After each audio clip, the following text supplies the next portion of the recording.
자, 그러면 이제 1회차 내용학 B형 갈게요. 자, B형은 이제 8문항이지 않습니까? 아무래도 이제 B형의 첫 번째가 심장이죠. 전년도 나왔던 건 강조했던 문제 중에 그거였던 거죠. 심장, 그러니까 심방, 심실, 대동맥, 압력 주기 그래프를 주고 거기서 제일심, 제2심음 이쪽까지 문제, 좀 쉬운 문제가 나왔지 않습니까? 그 문제 대신에 이 문제가 임용에서는 한 번도 없었기 때문에 자, 심장에서 한번 드리고 싶은 문제가 있어서 이건 이제 좌심실에 자, 용적 대비 압력 곡선이라는 거죠. 자, 그래서 좌심실 부피가 용적이니까 압력 자 그래프입니다. 자, 이건데 요 그래프를 변형시키면 자, 좋은 문제도 있지 않습니까? 이렇게. 그래서 기본형을 잡으셔야만 그 응용도 갈 수, 질환까지 갈 수 있기 때문에. 자, 그럼 여기서 이제 접근법은 그렇다는 거죠. 접근법은 X축을 먼저 보면 용적, 즉 부피란 말이에요. 자, 부피인데 어쨌든 최대 부피가 여기지 않습니까? 최대. 자, 그러면 좌심실 최대 늘어났다는 얘기죠. 늘어났습니다. 늘어난 상태 용량이 제일 큰데 거기서 더 늘어나면 좌심실이 파열될 수밖에 없어요. 그러니까 늘어나면 안 되는 거죠. 최대로 늘어난 용적 상태에서는 수축을 할 수밖에 없어요. 이완은 더 이상 못하고 수축을 해야 됩니다. 수축을 하게 되면 좌심실이 누르게 압축이 되니까 압력이 올라가야 돼요. 그래서 화살표 방향을 잡으라고 했죠.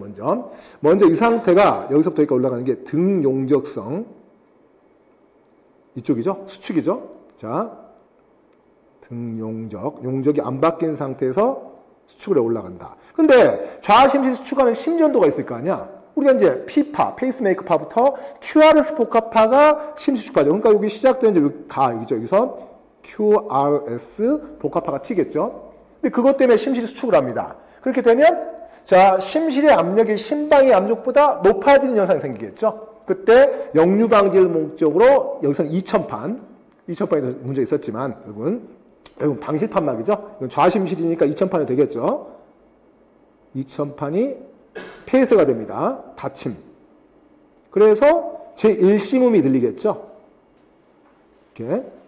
자, 그 다음에 쭉 올라가다가 여기서 이제 드디어 자, 왼쪽 이쪽 화살 쭉 빠지겠죠. 쪽으로 이렇게 빠져가는데 자, 이때 이제 자, 심실에서 혈액이 빠져나간다는 거죠. 나가는 것 같으면 당연히 동맥으로 빠져나가겠죠. 그러니까 여기 시작점에서 굳이 가자면 여기서 어떻습니까? 반달판, 대동맥의 반월판, 반달판, 개방 될 것이고 쭉 수축을 해 가다가 여기 나점이죠. 나점에서 어떻습니까? 더 이상 이제 어떻습니까? 또 자, 여기까지. 자, T파가 튀겠죠. T파가 튀면서 어떻습니까? 동맥보다 심시압력이 떨어지니까 반달판 폐쇄죠. 반달판 닫힘. 그러니까 닫힌 수 제2심음이 들리겠죠. 2심음이 들린다. 그럼 잡아주면 되겠습니다. 자, 그 다음에 이제, 자, 반달판 닫혔고, 그 다음에 이제 압력이 쭉 빠지면서 등용적성 이완을 하겠죠. 등용적성 이완.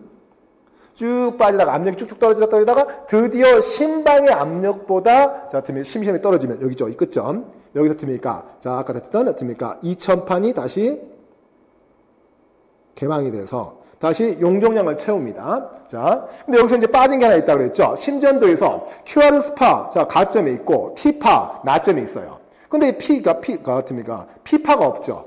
근데 P파를 생각해 보면 이거지 않습니까? T파 때문에 심실이 능동적 이완하면서, 자, 정맥, 심방, 심실로 혈을 쭉쭉 당겨주다가, 그 다음에 나중에 어떻습니까? 심방에 남아있던 일부 혈액을 마저 심실로 몰아주는 현상.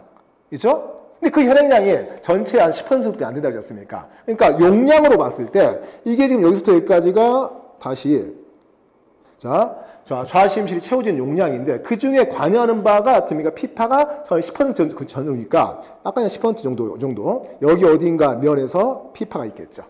이렇게 이게 기본형이라는 거지 않습니까? 여기서 이걸 잡으셔야 나중에 한번 며칠 뒤에서 보여드릴 건데 이제 자, 질환으로 넘어가는 게 있겠죠? 자, 이렇게 자, 그래서 요걸 꼭 잡아오시고 자, 요거는 이제 빠르게 이해되셨죠? 자, 그러면 첫 번째 2점짜리니까 그림 가와 나를 유발하는 심전도를 순서 쓰시오. 자, 가가 QRS파 심전도적을 하겠으니까 나가 T파가 되겠습니다. 자, 그 다음에 그림의 A, B, C, D 네 구간 중에서 방실판막, 즉 2000판이 닫혀있는 구간을 시간의 순서, 그러니까 화살표 방향 따라가서 시간의 순서, 0.8초 시간 순서에 따라 가는 거죠. 그러니까 반달판이 자 닫히는 거는 어떻습니까? 제일 쉬운 여기잖아. QRS파 여기지 않습니까? 그렇죠? 그 구간이 D가 먼저 되겠죠. D가 먼저 첫 번째. 그 다음에 반대판이 어떻습니까? 그러니까 여기서 개방은 상관없이 2000판은 지금 계속 닫혀 있으니까. 그 다음에 A가 가겠죠? 자, 그 다음 어떻습니까? 여기서 다시 어떻습니까?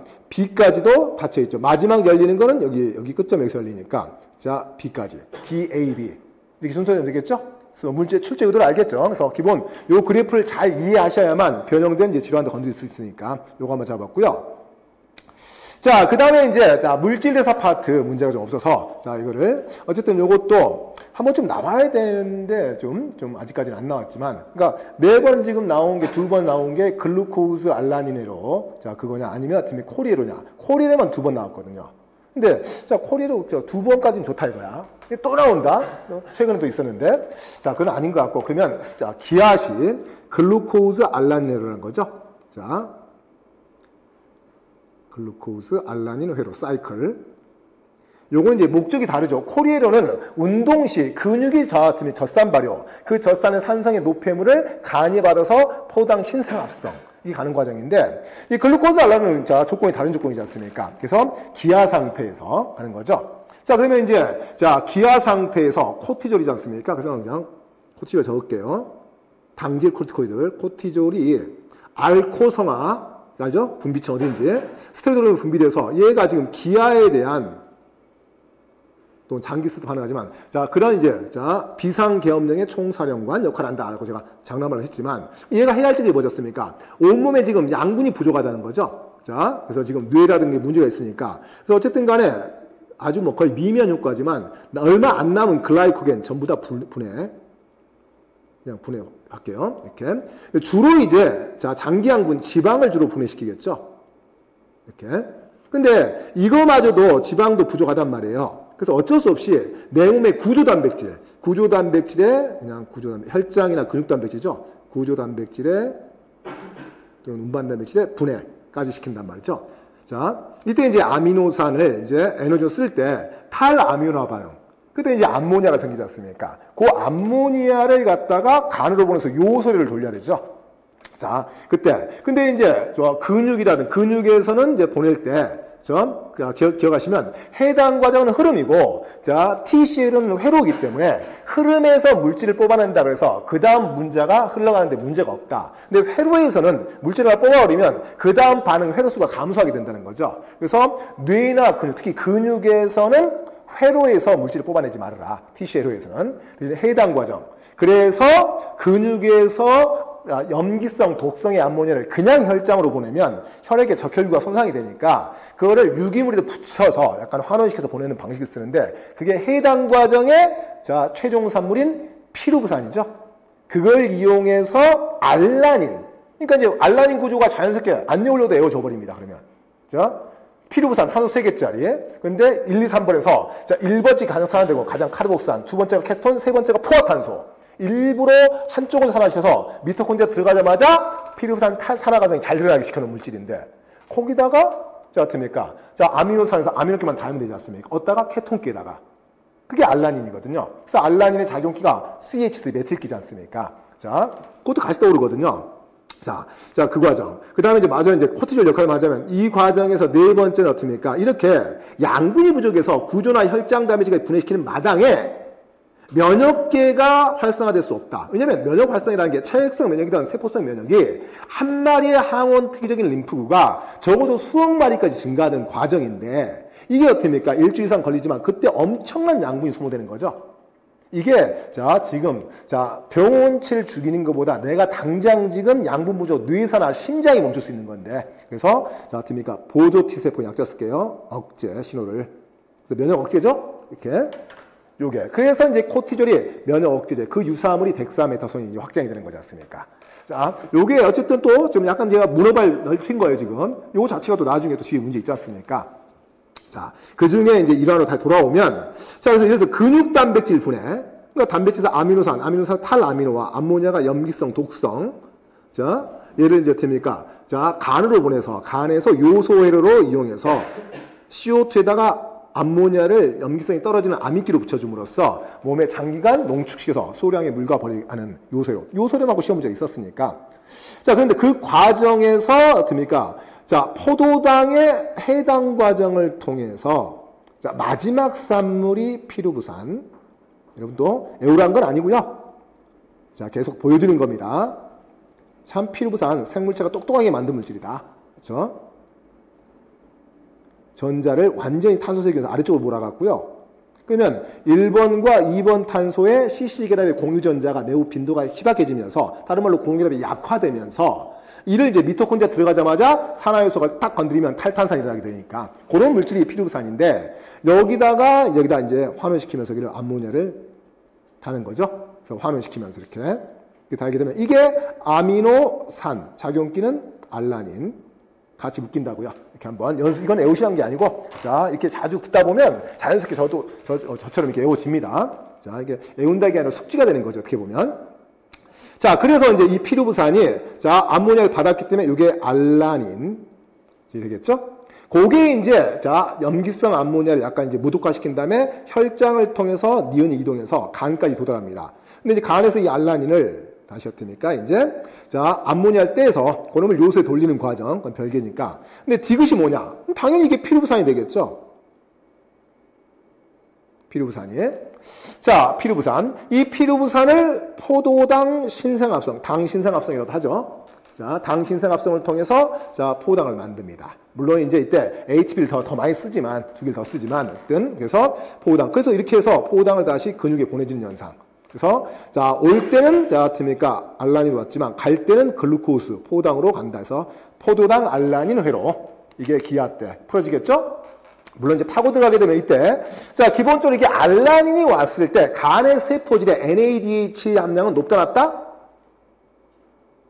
그렇죠? 낮다는 거죠. 젖산의 경우는 먼저 젖산이 다시 피루부산 될 때 젖산 탈수소에 의해서 NADH를 가역관으로 만들어내지만 그래서 포도당 신생합성에 필요한 에너지 하지만 어떻습니까? 아미노산의 경우는 그렇지 않다는 거죠. 그래서 미토콘드리아 안에서 나오는 그런 문제도 있을 거 아니야. 미토콘드리아에서 나올 때, 자, 우리 같으니까 코리에르에서는 젖산이 가서 세포질의 NADH를 간에다 만들어주고 미토콘드리아 들어가서 뭐로 나온다? NADH 안 갖고 PEP로 나오게 되겠죠.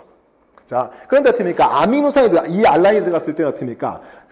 간의 세포질의 NADH가 부족하는 상태죠. 그래서 미토콘드리아 안에서 NADH의 환원을 가지고 나와야 되죠. 그래서 뭐로 나온다? 말산. 그렇죠? 그래서 말산 탈수요소를 통해서 가기 때문에 그 차이도 좋은 문제가 되지 않습니까? 물론 이제 단풀 때 한번 있었지만 같이 한번 끼우면서 자, 그래서 이렇게 간단하게 기아 때 어쨌든 뭐 코리에로 뭐 최근까지 포함해서 2번이니까 자, 어쨌든 이제 이것도 한번 나올 만하다라는 생각이 들어서 잡아드렸습니다. 자, 그럼 기아시 근육단백질 분해 과정에서 생성된 독성의 암모니아, 염기성이니까 수용체로 작용하는 물질 기억, 그게 어떻습니까? 바로 피루부산. 수용체라 그랬으니까. 결합하여 독성이 약화된 물질은 알라닌, 뭐 우리말로 알라닌 적어도 되겠고, 그냥 ALA 제대로만 적으면 문제 없습니다. 뭐 스몰 a 적으면 큰일 나고요. 그럼 안 되고 이렇게 둘 중에 하나 적어있고 알라닌의 형태로 혈장을 통해 간으로 운반된 후 요소 해류를 통해서 무독성 요소로 전환되어서 자 농축된다. 이 과정에서 생성된 물질 디귿은 자 뭐죠? 자 생성 물질 디귿이죠. 디귿은 다시 피루부산. 그래서 이게 기호가 똑같은데? 뭐 그렇게 내란 법도 있지만 그렇게 내지 말란 법도 있지 않습니까? 여러분이 의외로 그런 최근 문제가 있지 않습니까? 거기 지문 중에 있다 그래갖고 답이 아니라고 생각하면 안 된다고요. 그런 문제가 있다는 거죠. 그래서 뭐, 한 비건 에어스 됩니까? 됩니까? 췌장의 가도관 또는 됩니까? 자, 도관세포. 이렇게. 그거, 뭐 언급이 됐었는데 도관세포가 그걸 언급을 이제 있으니까 답이 아닐까 생각하지 말고 이것도 제가 한번 그 함정을 타본 거예요. 여기서. 기억과 디귿이 같은 단어예요. 여기서. 자, 피루부산은 포당 신생합성, 글루콘 니오제네시스를 통해서 포당으로 전환되어서 혈당의 자, 형태로 근육으로 다시 공급된다. 하지만 기아시 근육 외 대부분의 조직, 그러니까 그걸 말씀드렸죠 아까. 자, 근육처럼 자, TCL의 의존도가 높을 때는 거기 물질을 뽑아서 암모니아를 받지 말아라. 그래서 그렇지만 그런데 이제 그 외 기타 조직들은 어차피 TCL의 어떻습니까? 의존도가 높지 않거든요. 그러니까 자, TCL을 좀 한두 빼도 돼요. 근데 그 중에 알파, 케토, 글루탐산을 뽑아내면 그래는 한 분자가 무려 두 분자. 왜냐면 글루탐산 또 글루타민까지 두 분자로 운반하기 때문에 한 분자가 자 운반량이 더 높았습니까? 그래서 자 물질 리은의 형태로 혈장을 통해 운반한다. 자 그러면 어떻습니까? 뭐가 되죠? 글루탐산일까요? 글루타민일까요? 글루타민이 되겠죠. 이왕이면 두 문제로 문제가 되니까. 그래서 우리말로 글루타민 적던가 아니면 이니셜로 GLN 세자로. 자, 이렇게 운반이 되겠죠. 자, 이렇게 해서 약간 뒤에 좀 더 꼬리를 붙였습니다. 그래서 기억이 피루부산, 니은이 알라닌, 자, 디귿이 피루부산, 자, 글루타민이 니을이 되겠어요. 자, 어쨌든 뭐 약간 응용력이 있습니다. 어쨌든 뭐 좀 무시할 수 있는 건 꼭 올해가 아닐지라도 뭐 조만간 나와야 될 문제의 한 소재라고 생각하기 때문에 약간 좀 제가 또 넓히긴 했지만 2번 이렇게 정리했고요. 자, 그 다음에 중간에 이제 됩니까? 네 문제가 됩니까? 자, 과교련인데 그거 뺐고요. 자, 그 다음에 이제 또, 자, 유전하게 영광교차, 뭐, 요쪽에 또 시리즈가 있지 않습니까? 최근에 나온 것도 어떻습니까? 뭐, 자, 일치계수, 간섭계수, 뭐, 이런 걸 이용해서 역으로도 내고 많이 되지 않습니까? 그 다음에 유전자 지도도 이용되는 거고요. 그래서 기본형이, 먼저, 자, 우리가 이제 교차율 구하는 어떤 그 기계적으로 약간 이제 익숙해져야 되는 거죠. 자, 교차율 구할 때 제가 그런 말씀 드렸죠. 자, 교차율 구할 때 어차피, 자, 지식형으로 던지자면, 교차란 현상은 의도적으로 제1감수 분열 전기, 자, 됩니까? 그때 태사기 때 의도적으로 됩니까? 자, CO2 프로테인이 상동체를 잡아주고, 자, 됩니까? 자, 그다음 레드 50의 리컨비네이즈가 상수 재조합을 시켜서 이게 바꿔지는 과정까지 홀리데이 정션을 만들어서 이게 모두 포함된 얘기죠. 자, 그래서 의도적으로 자손 다양성을 증가시키기 위해서 의도적으로 유전자를 발현시켜서 효소를 이용해서 그렇게 만들어내는 과정인데 그게 전기원의 태사기란 말이에요. 이렇게. 자, 근데 교차로 인해서 발생된 직접적인 세포는 뭐냐면, 결국 어떻습니까? 배우자예요. 정자 또는 난자란 말이에요. 그러니까, 그 직접적인 산물인 정자, 난자, 배우자에서 정상인 부모형 배우자냐, 아니면 이 교차로 발생한 제조합 배우자냐, 이 비율을 구하는 거예요. 그래서 교차율 R은, 자, 원래는 전체 배우자 수분의 절대 자손수가 아닙니다. 그 다음에 됩니까? 재조합, 교차 때문에 재조합된 배우자 수의 백분율로 가는 거지 않습니까? 이렇게. 자손수로 가면 안 되죠. 그런데, 이제 출제 유형에서 두 가지 있다고 그랬죠. 크게 보면. 자, 거의 뭐, 크게 보면 두 가지가, 첫 번째 유형이, 자, 됩니까? 검정교배, 테스트크로스 가버리면, 어차피 얘는 그 배우자 B가 그대로 자손비하고 일치하게 된다는 거죠.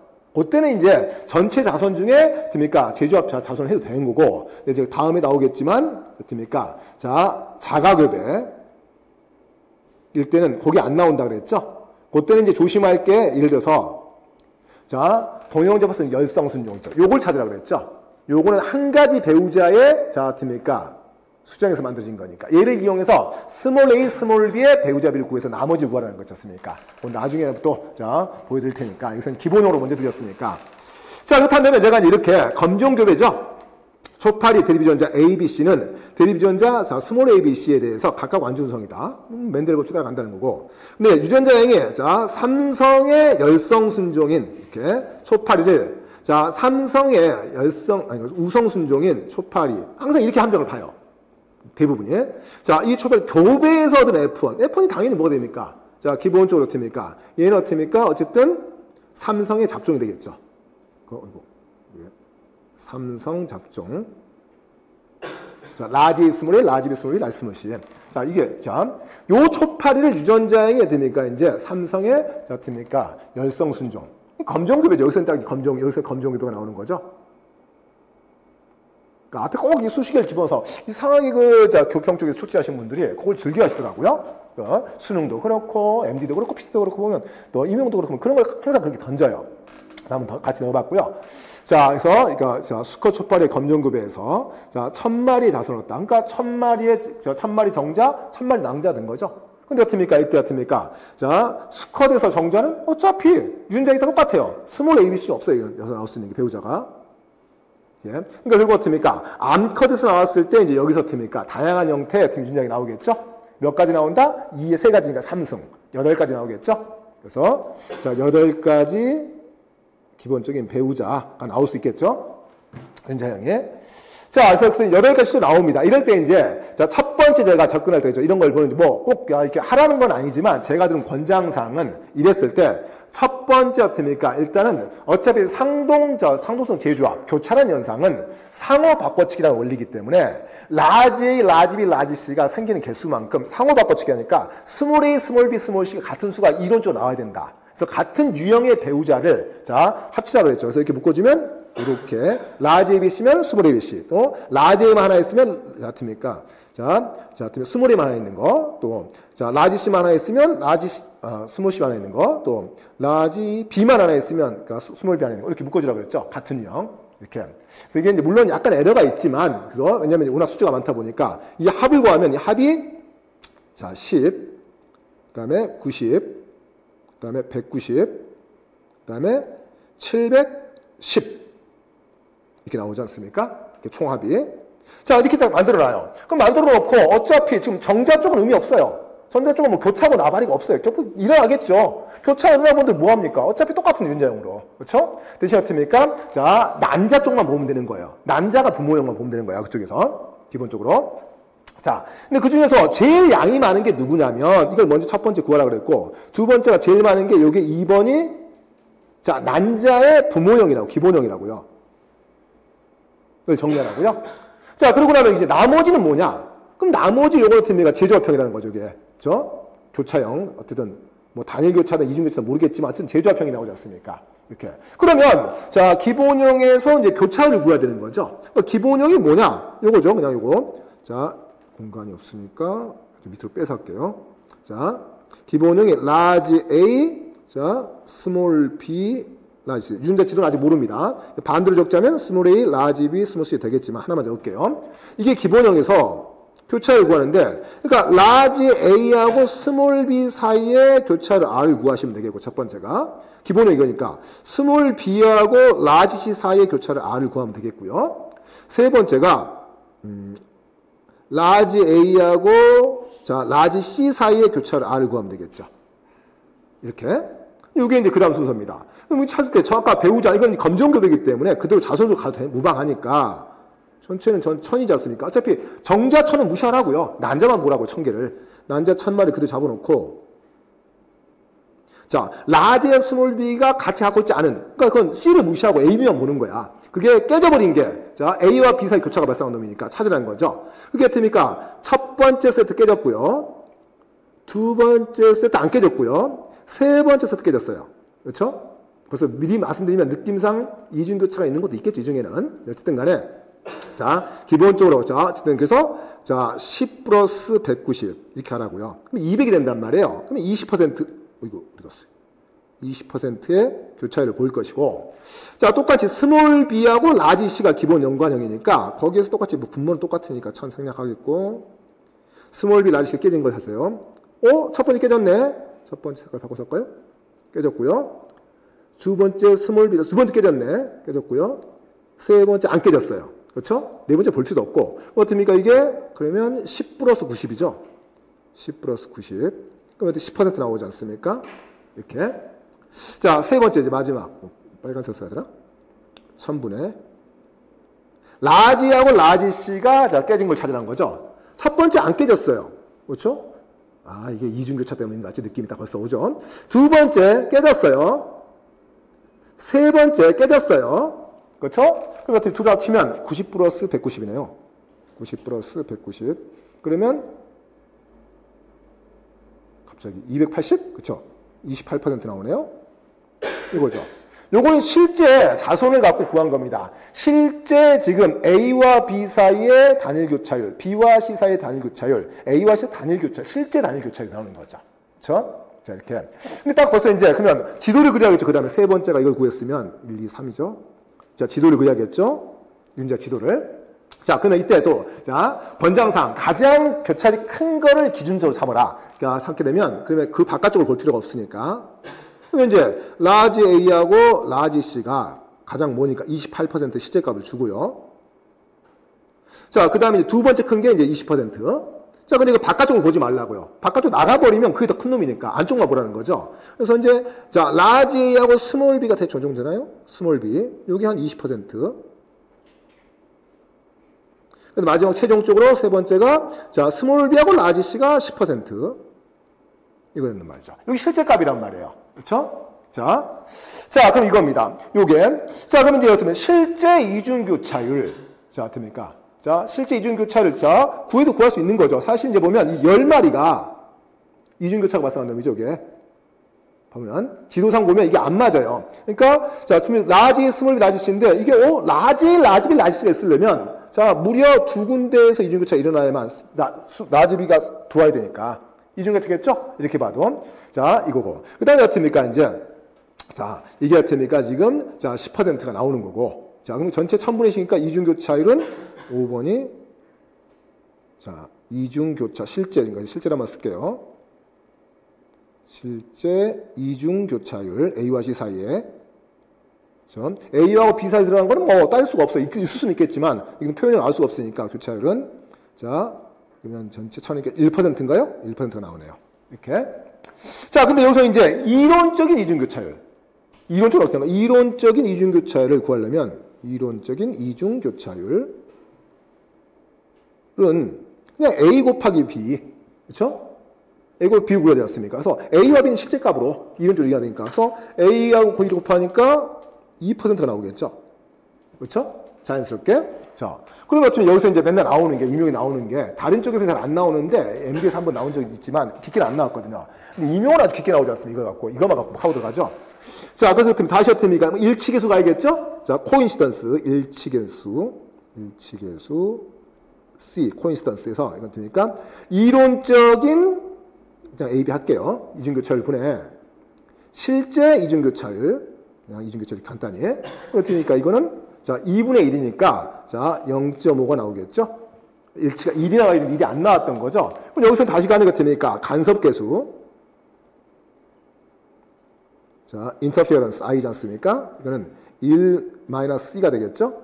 그래서 어떻습니까? 첫 번째 키아즈마가 주변 키아즈마에 미치는 영향. 그러니까, 자, 키아즈마 형성을 풀어볼 수도 있거든요. 이쪽에서 자, 홀리데이 정션. 그게 발생하면서 이게 이동되면서 주변의 키아즈마를 풀 수도 있고 더 꼴 수도 있는 거지 않습니까? 방향성에 따라서. 그쵸? 홀리데이 형성에 따라 회전은 어느 방향에 따라서. 그쵸? 그래서 첫 번째 키아즈마가, 원래 키아즈마는 목적상, 자, 비싼 유전자 발현 효소를 이용해서, 자, 삼국지 접합도 시키고, 더 나아가서 레드오실 리컨비네이션 교차시키는 비싼 과정이에요.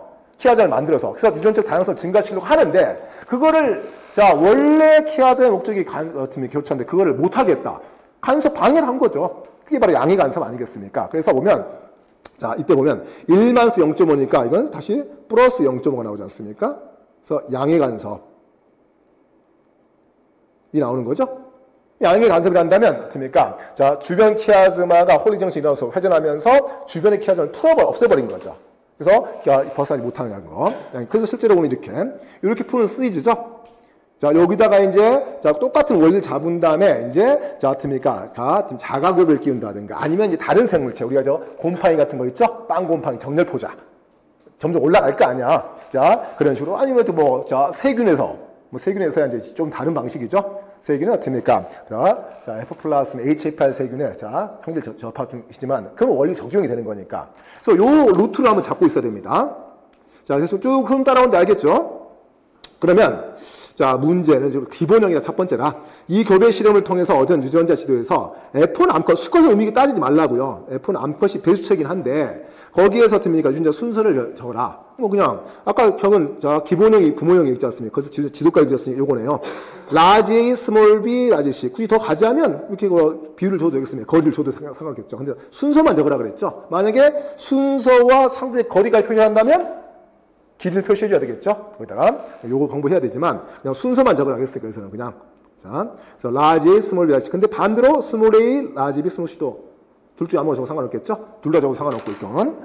자, 그럼 결론적으로 자, 간섭계수, 일치계수 구하고 그러니까 간섭계수 구하는 모든 자, 툴을 아시라는 거죠. 결국 결론만 간섭계수는 0.5 플러스 그래서 0.5 그래서 플러스 적어도 상관없고 양의 간섭입니다. 자, 이렇게 기본용어로 꼭 하여튼 워낙 임용에서 깊게 들어가기 때문에 기본 이 방법을 알고 계셔야 될 필요가 있다라는 거고요.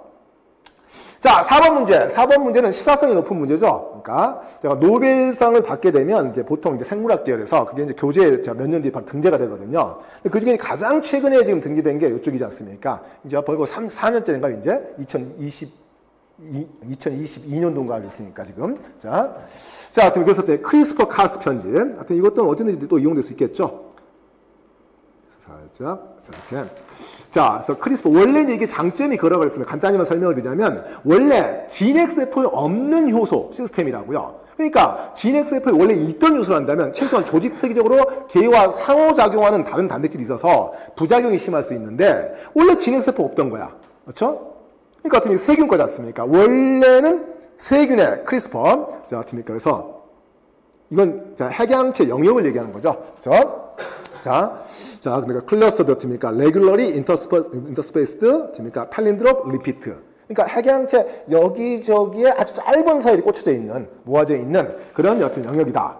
자, 근데 그게 어떻습니까? 이제, 파지죠. 원래 목적은 파지 DNA 절편을 조각을, 카스1이나 이런 거 제한요소 비슷한 건데, 카스1이나 2가 파지를 잘랐을 때, 짧은 토막 DNA를 버리는 게 아니라, 일부러 이 크리스퍼 영역에다 끼워 놓는다고, 제조합시켜 놓는다고요. 나중에 한참 시간이 지난 다음에 이게 전사가 되었을 때, 거기서 결국 어떻습니까? 바로 가이드 RNA가 만들어지게. 그래서 카스9 같은, 자, 이런 카스9, 종종 여러 가지 카스9을 이제 쓰는 거니까, 얘가 그 가이드 라인의, 그 가이드 RNA를 작용에 따라서 핵에 파지가 들어오면 그걸 또 가서, 제거를 하지 않습니까? 그런 원리죠. 그래서 이게 이제, GNXF에서 부작용이 적다는 거야. 세균의 원래 파지, 자, 방어 기작의 일환이죠. 근데 그 기억까지 남기는 거죠. 그러면 기억세포까지는 아니지만, 요걸로 팀에, 그래서, 자, GNXF의 적용 시 부작용이 최소화된다. 이해하시겠죠? 이게 이제 특징이고. 자, 그랬을 때 이제 이거는 이제 흐름이고, 중요한 포인트는 이거죠. GNX 사용할 때. 자, 먼저 어떻습니까? 이제 뭐 여러 가지 있지만 요즘 가장 최신법을 쓰는 방법이죠. 원래는 어떻습니까? 세균에서는 자, 크리스퍼 RNA가 그냥 단위가닥 만들어지면 거기서 트랜스 액틴 크리스퍼 RNA가 달라서 이중사슬을 만들어야 돼요. 이중사슬 RNA가 돼야만 카스9이 결합을 하거든요. 그러니까 여기가 지금 이 부분이 있었습니까? 이게 더블 스탠드 RNA죠. 이게 만들어져야만 그래야 이 카스9이 어떻게 인지돼서 달라붙거든요. 여기를요. 그렇죠? 그럴 리. 근데 이게 원래는 이제 어떻습니까? 두 가닥의 RNA가 되겠죠. 그러니까 크리스퍼 RNA가 하나 만들어지고 따로 트랜스 RNA가 달라붙어서 해줘야 되는데, 자, 요즘 이걸 이제 GNX 쓸 때는 번거롭죠. 두 가닥이 분리될 수 있으니까. 이게 짧은 RNA라 그냥 분리돼 버리거든, 잘못하면. 그러니까 아예 단일사슬로 만들어주는 거죠. 세균에서 그렇지 않습니다. 그래서, 자, 됩니까? 싱글 가이드 RNA. 이게 S가 싱글. 더블이 아니고, 어떤 의미인지 알겠죠? 싱글 가이드 RNA 약자입니다. 그렇죠? 자, 더블 가이드가 아니고 싱글 가이드. 한 가닥 안에서 아예 자체 GC 리치서열이 있어갖고요. 거기서 이렇게 헤어핀 구조를 만들게. 자, 그러면 이제 한 가닥만 줘도 되는 거야. 그래서 어떻습니까? 자, 트랜스 액팅 크리스퍼 RNA와 크리스퍼 이게 복합체가 되는 거죠. 여기에 이제 카스9 달라붙는 거죠. 그래서 EV 때문에 카스9이. 그러니까 단일사슬 RNA 붙으면 안 되죠. 자기의 mRNA가 단일사슬인데 그걸 분해시키면 큰일 나지 않습니까? 그래서 기본적으로 진화하기를 더블 스탠드 RNAV만. 자, 근데 그걸 갖고 이제 카스9 뉴클레이즈제가 쫓아가는 거죠. 가이드 RNA가 지정해준 염기상보적으로. 근데 이제 표적 DNA 유전자에 달라붙겠지 않습니까? 자, 근데 됩니까? 이제 다시 뭐가 있느냐? 이게 이제 원래 세균에서도 그게 있어요. 그러니까 문제는 크리스퍼 RNA가 발현됐는데 거기에 됩니까? 이제 트레이서 RNA 붙어서 카스9이 붙었어요. 근데 이게 자기 핵양체를 분해시키면 안 된단 말이에요. DNA를. 그렇죠? 그러니까 자기 핵양체는 없고, 그러니까 이 스페이스가 뭐냐? 스페이스가 크리스퍼 DNA 사이에 껴있는 거잖아요. 파지 조각이잖아요. 그러니까 크리스퍼 영역에 핵양체 영역이네요. 그리고 사이사이에 스페이스에 꽂혀져 있는 그 짧은 DNA 절편이 파지 DNA 절편이란 말이야, 지금. 그게 스페이스란 말이야, 지금. 그렇죠? 근데 됩니까? 자, 프로토, 그 전구체라는 거죠. 그러니까 파지에만 있는 서열이야. 이 의미가. 알겠죠? 그러니까 스페이스는 크리스퍼, 크리스퍼 영역에 짧게 꽂혀져 있는 짧은 파지 DNA를 스페이스인데 그걸 프로토 전구체로 갔으니까 그러면 어떻습니까? 파지에 있는 원래 DNA 있던 그 설입니다. 어드니슨 주변 모티브죠. 그래서 자, PAM, 팸이라고 하는데 플레임 한번 이제 애우시라기보다는 프로토 스페이서, 그러니까 단어를 잘 보면 의미가 있다는 거예요. 이렇게. 그러니까 스페이스가 뭐냐? 그렇지, 파지 DNA다. 근데 이거 원래 파지 풀 전체 DNA가 있었을 때 거기서 파지만 이제 일부 잘린 DNA 말고 그 원래 있던 파지만의 고유설이 있을 거 아니에요. 자, 그 팸. 요게 있어야 그걸 자르고 이게 없으면 분해를 안 시켜요. 그렇죠? 이게. 자, 요게 존재 시 자, DNA 절단 일어납니다. 이게 만약에 존재하지 않으면 자기 핵양체 DNA라고 생각했기 때문에 절단하지 않는 거예요. 이렇게. 이게 아주 짧게는 염기사에 2개짜리, 길게는 조금 4개, 6개까지 늘리게 하지만 이렇게. 그겁니다. 그게 이제 있어야 되는 거죠. 제가 요즘 이제 이걸 인조 강의 2개짜리. 우리가 뭐, 자, 보시면 뭐, 자, 표적 DNA 유전자에 이게 짧은 서열이기 때문에 이걸 넣어주고요. 같이. 아니면 그 존재학을 이용을 하는 거죠. 일부러. 자, 그래서 요거 어떻습니까? 효소를 가공해서 그걸 달아주게 하고. 그 다음에 그러면 이제 카스9, 결국 핵심은 뉴클레이즈니까 카스9이 DNA 절단을 시킨다는 거죠. 이렇게 부분적으로. 가이드가 붙은 다음에. 자, 근데 문제는 그 다음에 이제, 자, 이게 DNA 에디팅이기 때문에 편집하는 목적상 내가 정상 유전자를 손상시킬 것이냐, 아니면 망가진 돌연변이 유전자를 정상으로 복구를 수선을 할 것이냐에 따라서 정상 DNA를 주는 건 목적이 자, 수선이 목적이 되는 거고, 자, 그 정상 DNA를 안 줬지 않습니까? 이걸 안 줬으니 이거는 어떻습니까? 자, 돌연변이를 유발시키기 위해서 유발시키는 목적이 되는 거죠. 그건 이제 마지막. 왜냐면 이게 주게 되면 상동성 재조합 복구라는 게 있죠. 그러니까 한 가닥 정상 유전자를 이용해서 수선을 이용해서 그 가닥을 이용해서 반대 가닥을 복제하면서 복구를 하는 거지 않습니까? 이렇게. 자, 상동성 재조합 복구에 의해서 정상 DNA를 주게 되면 이런 목적이죠. 그래서 가는 결국 어떻습니까? 수선이 목적인 거고 상동성 재조합 복구니까 나는 돌연변이 유발돼서 유전자의 기능을 너가웃시키게 하는 그러면 유발이죠? 목적이 되겠죠? 이렇게. 좀 전반적인 흐름을 이해하시겠어요? 나오면 그 안에서 걸릴 테니까. 물론 이제 분석을 통해서 약간 응용할 수 있겠지만 지금은 이제 분석까지는 아니니까. 그래서 이렇게. 좀 기본 원리는 잡고 계시고. 자, 그래서 세균의 파지, 박테리오 파지 및 또는 일부 플라스미드의 유입을 자, 특이적으로 제거하기 위해서 진화된 크리스퍼 카스9 시스템을 이용해서 진핵세포, 세균 건데 자, 진핵세포에서 표적 유전자 염기세를 편집할 수 있다. 장점이 아까 부작용이 적다. 자, 부작용이 최소화되는 원리를 적었고요. 표적세포에 인위적으로 생성된 싱글 스트랜드의 가이드 RNA. 이게 왜 효율적인지 알겠죠? 따로 두 가닥 주게 되면 이게 실험 과정에서 분리돼 버린다고요. 단위 가닥을 주는 게 좋다는 거죠. 요즘 주로 이걸로 씁니다. 자, 주입하면 카스9 뉴클레이즈와 복합체를 형성하여서 표적 유전자 상보적 결합된 후 표적 DNA를 절단한다. 추가적으로 정상 표적 DNA 절편의 존재 여부에 따라서 표적 유전자 편집 결과가 달라진다. 수선이냐? 돌연변이 유발이냐? 이거죠? 그래서 밑에 이제 문제 지문에 들어가니까. 자, 싱글 스탠드 가이드 RNA에서 트랜스가 E가 없다고 그랬어요. 트랜스 액팅, 뭡니까? 크리스퍼 RNA. 그러니까 크리스퍼 RNA하고 상호작용한다. 상호 이렇게 달라붙는다는데, 자, RNA와 크리스퍼 RNA 역할을 각각 설명하셔. 당연하죠. 트랜스 액팅 같은 경우에 크리스퍼 RNA는 이중화살 RNA를 만들어줌으로써 카스9이 자기를 달라붙게 해주는 거고, 그 다음에 이제 어떤 DNA가 결합할 거냐는 어떻습니까? 그러니까 크리스퍼 RNA가 가이드 역할을 하는 거죠. 이렇게. 그래서 트레이서라고 읽기는 하지만 트랜스가 E 없다고 절대 E 없다고 그랬어요. 트랜스 액팅 크리스퍼 RNA는 크리스퍼 RNA가 부분적으로 이중사슬을 형성해서 카스9 복합체 형성. 좀 너무 길죠, 지금. 그래서 그냥 트레이서 RNA 빼고 그냥 이중사슬 형성해서 카스9 복합체 형성. 여기까지 하고 그다음에 크리스퍼 RNA가 됩니까? 그냥 가이드 RNA 그냥 표적 DNA 특유에 결합한다는데 그냥 가이드 RNA 역할, 기능 이렇게만 적어도 됩니다. 지금 너무 문장이 세 줄이잖아요. 지금 두 줄로 줄이려면 트레이서 RNA가 이중사슬 형성해서 카스9 복합체 유도, 복합체 형성 그리고 크리스퍼 RNA가 가이드 RNA를 작용해서 표적 DNA 결합 이렇게 하면 되겠죠. 두 번째, 이거 조금 어렵지만, 그래서 PAM, 프로토 스페이서 어드저션트 모티프의 역할. 이게 조금 많이들 좀 어려울 건지만, 어쨌든 생각해보면, 그러니까 이거를, 우리가 GNX RNA 편집으로만 보면 어려워요. 근데 원래 세균에서 파지의 방어 기작으로 보면 이해가 잘 돼요. 그렇죠? 그러니까 어쨌든 거기서 아주 여러 가지 다양한 파지 DNA 절편이 발현되는, 전사가 되는데, 근데 그 우연히 나의 핵양체에 그 사이에 비슷한 게 있을 수도 있잖아요. 그렇죠? 그래서 보면 크리스퍼 RNA도 핵양치 DNA 아니야? DNA도 거기서 발현된 가이드 RNA가 상보적으로 이중가선이니까 자기 크리스퍼 DNA에 붙을 수 있지 않습니까? 거기 자르면 어떻게 할 거야? 핵양치 잘라버리지 않습니까? 그죠? 거기는 팸이 없죠. 이해하시겠어요? 그럼 이해되죠?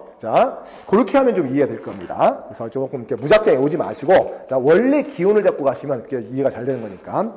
그래서 결국은 팸의 기능은, 그러니까 카스9 뉴클레이즈가 표적 DNA를 절단하도록 한다는 거죠. 이게 존재실 때. 자, 이 팸이 있어야만 카스나인 뉴클릭이 자르는 거예요. 그걸 인지해서. 거기서 서열 대여섯 개 옆에 자르거든요. 보통 이렇게 자르는데.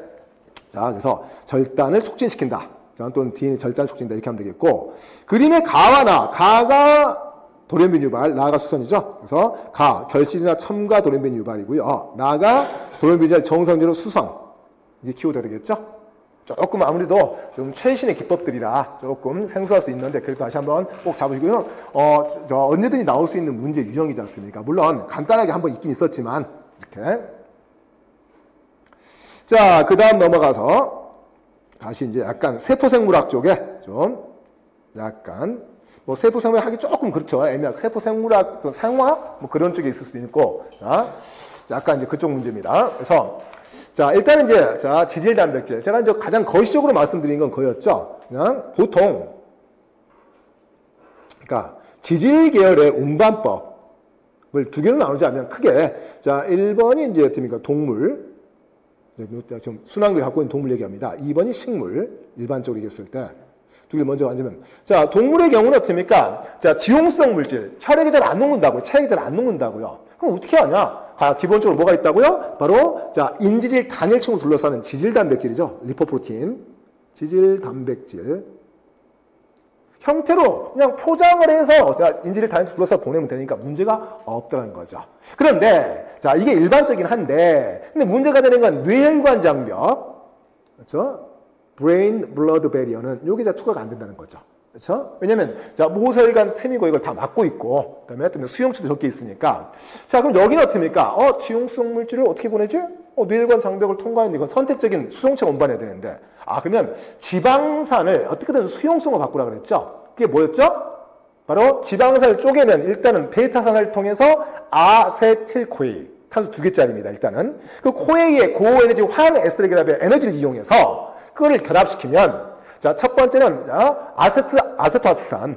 그렇죠? 그러니까 그냥 우리말로 적을게요. 아세토아세트산인데 요걸 보면 아세톤기가 있고 카르복산기가 있단 말이에요. 그래서 구조는 적을 필요 없지만 CH3 C에 자 케톤이지 않습니까? 그다음에 두 번째가 이제 포화탄소가 붙기 때문에 C하고 HH 카르복산기예요. 이거잖아요. 아세토산. 아세토길 갖고 있는 아세산. 이거는 지방산의 분해 산물, 베타산화의 산물이고 그거를 합쳤을 뿐인데 아세토산 합성효소가 만들었을 뿐이지만 분명히 지방산 기온인데 딱 보기에도 굉장히 수용성이 커요. 그렇죠? 얘는 이제 혈액이 잘 녹지 않습니까? 그래서 요게 자 그래서 이게 케톤산의 일종이죠. 거시적으로 케톤산인데 구체적인 이름은 지방산 변형된 형태는 아세토산, 아미노산 변형된 형태는 다양한 형태의 케톤산이 있겠지만 자 요게 이제 동물인데 식물은 요걸 보내려면 자, 뭐가 필요합니까? 일단은 모세혈관이 막힌 데가 없어야 돼요. 직경은 가능지더라도 모세혈관이 막힘이 없어서 최소한 어떻습니까? 지질단백질 통과해서 지나가는데 문제가 없어야 돼요. 근데 문제는 식물은 그렇다고 그랬죠? 광합성을 하기 때문에 비세기 정도가 커요. 그래서 주성장이 동물과 달리 일기생장, 1차 생장, 프라이머리 같은 그로스가 기기생장이잖아요. 그러니까 제 몸이 허리가 32인치예요. 어떻습니까? 키가 175분이 안 되지만 근데 자 대나무를 보면 허리가 무슨 32인치입니까? 뭐 한 잘해 2, 3인치 되겠죠. 근데 키는 뭐 수십 미터지 않습니까? 그러니까 벌써 기본 성장이 목적이 진화가 다른 거죠. 빛을 선점하기 위해서 1차 생장이죠. 그러다 보니까 이 관다발의 체관부, 왜 체관이냐? 그렇죠? 체관부 같으니까 지금 체관부에 같으니까 바로 체관 요소들이 사회가 쭉 다 뚫려 있으면 완전히 중간에 저 초식동물 찢어 먹었다. 그럼 중간에 뚫려 버리죠? 그러면 전체 수십 미터 있던 체관이 다 빠져나가 버려. 체액이 다 빠져버린다고요. 그러니까 안 돼요. 그걸 막기 위해서 어떻게 하냐? 체관세포 중간중간에 어떻습니까? 체액 있고, 거기는 체판 있고, 체판은 작은 체공이 있다고 그랬죠. 그래서 결국은 식물은 결국은 기리생장 때문에 체판에 체공이 있다. 이거죠? 이 체공 때문에 지질단백질, 혈장 단백질의 이동이 안 된다고요. 고분자 물질이. 그래서 이거로 인해서 어떻습니까? 지질단백질을 쓸 수가 없다는 거죠. 진화적으로. 이렇게 흐름을 잡으시고. 그런데 그럼에도 불구하고 분명히 식물도 한 세포가 가지고 있던 지방성 성분을 다른 세포 보낸다. 특히나 추운 지방에서는 어떻습니까? 배젖이 녹말이 아니고 지방을 많이 갖죠. 왜냐면 추운 지방에서 얼어버리면 부피가 팽창하면 깨지니까. 그래서 어떻습니까? 추운 지방의 종자의 배젖은 지방이 많잖아요. 그래서 물이 없으니까 아무리 추워도 얼지 않지 않습니까? 그때 언다손 치더라도 물은 자 104.5대 결합 때문에 팽창이 되지만 자 지방은 수축이 되지 않습니까? 직선 사슬형이니까. 그래요. 근데 그게 이제 봄에 싹이 틀 때 배저세포 또 마찬가지 지베렐린이 호분충 세포에 건드려서 거기서 틉니까? 자 원래는 알파 아밀레이즈. 근데 그 경우는 알파 아밀레이즈보다 뭐죠? 라이페이즈죠. 지방 분해에서 많이 발현시킬 거란 말이에요. 근데 그걸 이제 자 지방산을 이제 분해서 자 보내야 되는데 문제가 되는 거는 자 거기서 지방산을 보내는 방법이 배로 보내야 되지 않습니까? 방법이 없다는 거죠. 왜? 이런 지질감지 이용할 수 없으니까. 그래서 어떻게 한다? 자 어쩔 수 없이 글리옥시존, 네, 글리옥실 산회로 이게 나오겠죠? 자 이게 아시겠죠? 그래서 TCL을 약간 변형, TCL은 됩니까? 바로 탄소 이렇게 시트르산을 갖다가 두 개를 탈탄산시키는 과정을 시키지만, 그거는 자 글육산의 그 부분만 탈탄산 요소 두 개만 없애라고요. 자 빼버리고 다른 요소 대체해서 됩니까? 글육산 합성수로 자 만들어주면 되겠죠? 그래서 이렇게 해서 이거를 자 당신상합성, 포도당 신상합성, 당신상합성이죠? 에 활용을 해서 결국은 지방을 이용해서 포도당을 만든다. 그 다음에 설탕을 바꿔서 자 보낼 수 있다. 라는 거지 않습니까? 사탕이나糖 통해서 이렇게 요거 또 거시적인 흐름 어쨌든 둘 다 제가 약간 좀 또 문호발 확장을 한 거죠 지금. 어차피 식물이 잘 걸리니까 또 글루산 해도 걸릴 수 있으니까 자 이렇게 한번 거시적 드렸고 그 중에 다시 이제 이 문제 돌아와서 자 지질단백질 가겠습니다. 동물 특이적이죠. 그래서 식물은 없다 이거죠. 사람에 존재하는 지질단백 리포프로테인 중 하이 덴시티 리포프로테인 고밀도 지질단백질, 로우 덴시티 리포프로테인 그 다음에 킬로미크론, 유미입자 세 가지만 일단 잡았어요. 그 외에도 어떻습니까? 이제 자, very low density lipoprotein, intermediate density lipoprotein 있죠. 이건 어떤 변형 과정이죠. 이렇게 그래서 크게 묶어서 LDL 계열로 묶어주면 됩니다. 자, 그런데 이게 이제 목적이 다르다 그랬습니다. 먼저 이제 제가 식후에 소장에서 딱 보면 식후에 우리가 이제 소화관에서 한 번도 그것도 문제가 있었지 않습니까? 소화관에서 자 지용성 물질, 그러니까 중성지방을 갖다가 자 그러니까 쓸개즙이 유화시키고, 그다음에 췌장의 라이페이즈가 지방산으로 분해시킨 다음에 확산돼 들어오면 그걸 갖다가 소장 상피스 육무세포가 다시 중성지방 재합성, 그럼으로써 지방산의 농도차를 키워줌으로써 자 단순 확산의 속도를 증가시킨다. 근데 그 목적을 달성해서 지방산 농도는 증가시켰지만 중성지방을 이제 자 온몸으로 보내야 되는데 자 이때 운반법이 자 같으니까 어쩔 수 없이 인지질 단위로 둘러싸는 소장 육모세포의 자 활면세포제 인지질로 둘러싸는 거죠. 그게 바로 지질단백질인데 목적상 그러니까 주로 어떻게 합니까? 우리가 콜레스테롤만 골라 먹는 사람이 어디 있어? 그렇죠? 콜레스테롤 그냥 먹다 보면 같이 딸려 들어온 것 뿐이죠. 그러니까 주로 중성지방을 많이 먹었기 때문에 지방 중에서는 자 이 안에 자 지질단백질 A에는 주로 중성지방의 함량이 제일 높겠죠. 대자 제일 크다. 그렇죠? 근데 자 지질 중에서 자 콜레스테롤이 소수성이 강하기 때문에 걔는 소수성 결합이 강하잖아요. 좀 자 밀도가 크다는 거죠. 그런데 중성지방이나 지방산 느슨하지 않습니까? 소수성 결합이 약하니까. 그래서 걔가 좀 부피가 크죠. 대신 밀도는 작죠. 그래서 요즘은 자, 요 킬로미크론 이게 유미입자지 않습니까? 킬로미크론이 다른 말로 울트라 로우 덴시티 리포프로틴이라고 쓰기도 한다 그랬죠. 울트라 그렇죠? 로우 덴시티 리포프로틴 요게 그러니까 목적이 식후에 지방성 양분을 자 소장 육모세포가 흡수를 해서 보내는 방법인데 문제가 되는 거는 이 킬로미크론이 가장 부피가 커요. 이 중에서는 그러니까 울트라 로우 덴시티 자 그건 중성지방이 많아서 근데 문제는 이게 모세혈관 틈을 통해서 간 문맥으로 갈 수가 없다는 거죠. 그래서 얘는 간 문맥을 거치지 않는다 그랬잖아요. 간이 안 보이죠 여기서 지금.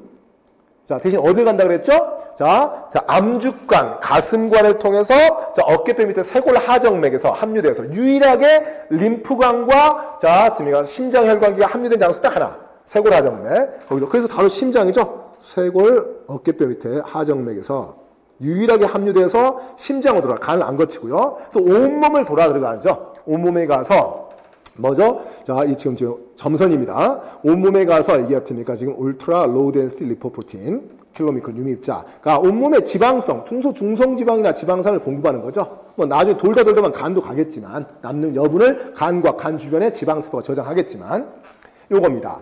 자, 이렇게 해서 이제 식후인데 조건이 식후로니까 1번을 잡았을 때 2번은 이제 반대로 공복으로 한번 잡아볼까요? 예를 들어서 공복시. 자, 그러면 이제 더 이상 소화관에서 들어오는 양분은 없고요. 자, 어떻습니까? 간에 양분 창고니까 거기서 이제 어떻습니까? 저장돼 있던 양분을 보내는 방법인데, 자, 그뿐만 아니라 콜레스테롤을 간이 합성하죠. 지방산 합성의 변형 과정. 근데 궁극적으로 콜레스테롤도 다른 세포로, 자기 세포뿐만 아니라 다른 세포 보낼 때 지질단백질을 보내야 되지 않습니까? 그러다 보니까 인지질 단백질을 둘러싸야 되니까, 자, 지방산 합성 과정은 간의 세포질. 근데 최종 콜레스테롤을 완성하는 단계는 인지질 만드는 활면소포체 내각. 그쵸? 그렇게 돌아오는 그 과정도 있지 않습니까? 그래서 마지막에 인지질 단일체로 활면소 싸서 이게 바로 어떻습니까? 바로 거기서 이제 콜레스테롤 집어넣는 건데 그대로 가면 이제 LDL이 되는 거고 그런데 혹시나 자 조직으로 보낼 때 콜레스테롤만 보낼 게 아니라 지방산도 같이 보내고 싶어.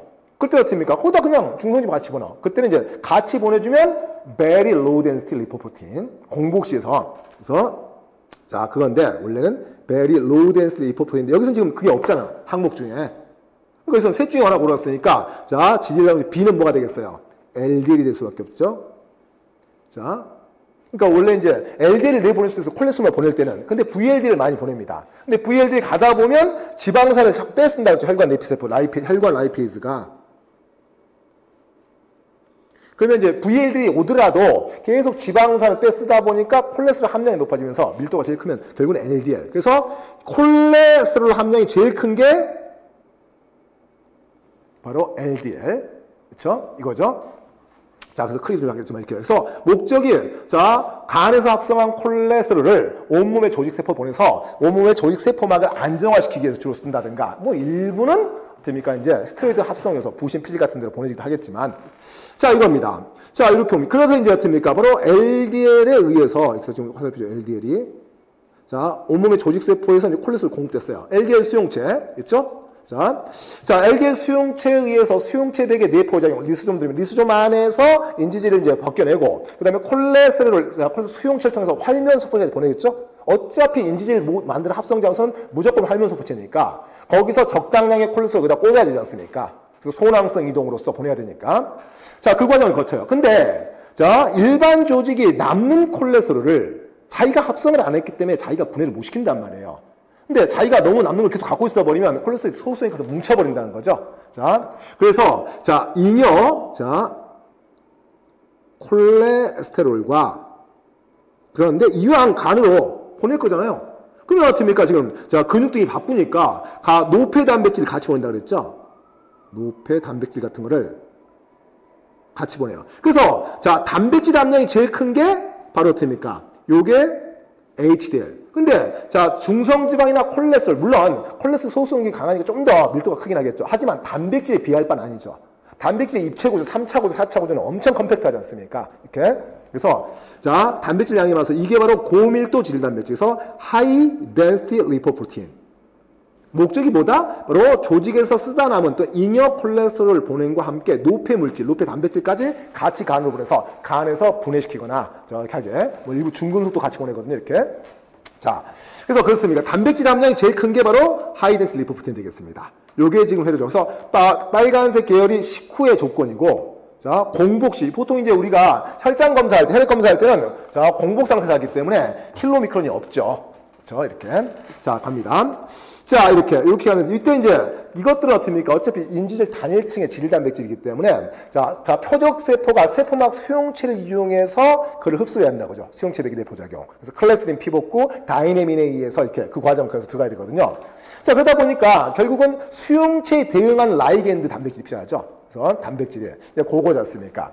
자, 그래서 어떻습니까? 이제 보면은 여기서 표면에 색깔 바꿔서 할까요? 자, 이 킬로미크론 질단백질 요거죠. 요게 이제 분자생물학적으로 유전자는 동일한데 mRNA에서 정결 코드를 만들죠. 엠버 정결 코드 UAG를. 그래서 어떻습니까? 짧은 단백질 번역되게 하는 게 RNA 에디팅의 방법으로서 아포프로틴의 아포B에 48kDalton짜리에 48.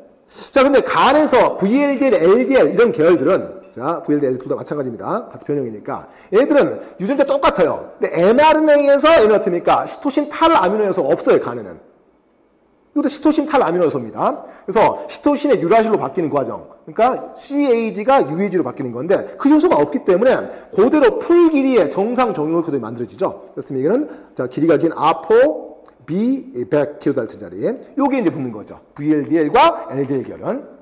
요 관계가 RNA 에디팅, RNA 편집 관계 있지 않습니까? 이렇게. 거기까지 더해주면 분자성분 얘기까지 들어가니까 괜찮은 유형이 되겠죠?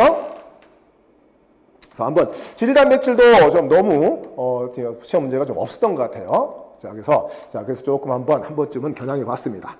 자, 동물은 어쨌든 설명은 책을 통해서 지용성 물질을 운반할 때 양침해성 인질로 둘러싸인 지질단백질이라는 형태로 수용성을 증가시켜 운반할 수 있다. 그렇죠? 물론 그 외에 일부는 뇌혈관 장벽 때문에 아스타산도 있지만, 자, 사람의 지질단백질은 분비 조직과 운반 물질 종류에 따라서 몇 가지 종류로 구분될 수 있다. 그래서 3개짜리지 않습니까? 자, 3개짜리에, 4개짜리까지는 아니니까 무리는 아니죠. 그림에, 지질 A, B, C의 명칭. 아까 3개 중에 고르란 얘기니까, 식후에, 소화관에, 지용성 양분을 온몸으로 보내는, 간을 거치지 말고 먼저 온몸을 가라 그랬죠. 경로도 알아두시면서, 이게 바로 어떻습니까? 킬로미크론 또는, 유미입자. B는 이제 간에서 이제 나오는 건 VLDL이 없으니까 LDL만 잡아야겠죠. LDL. 그 다음에 이제 C가 저 조직에서 잉여 콜레스테롤 또 노폐 단백질의 간으로의 회수는 하이 덴스 리포프로테인 되겠습니다. 두 번째, A, B, C 중에서 콜레스테롤 함량이 높은 거. 제일 높은 거는 어차피 아까 LDL이라고 그랬죠. LDL.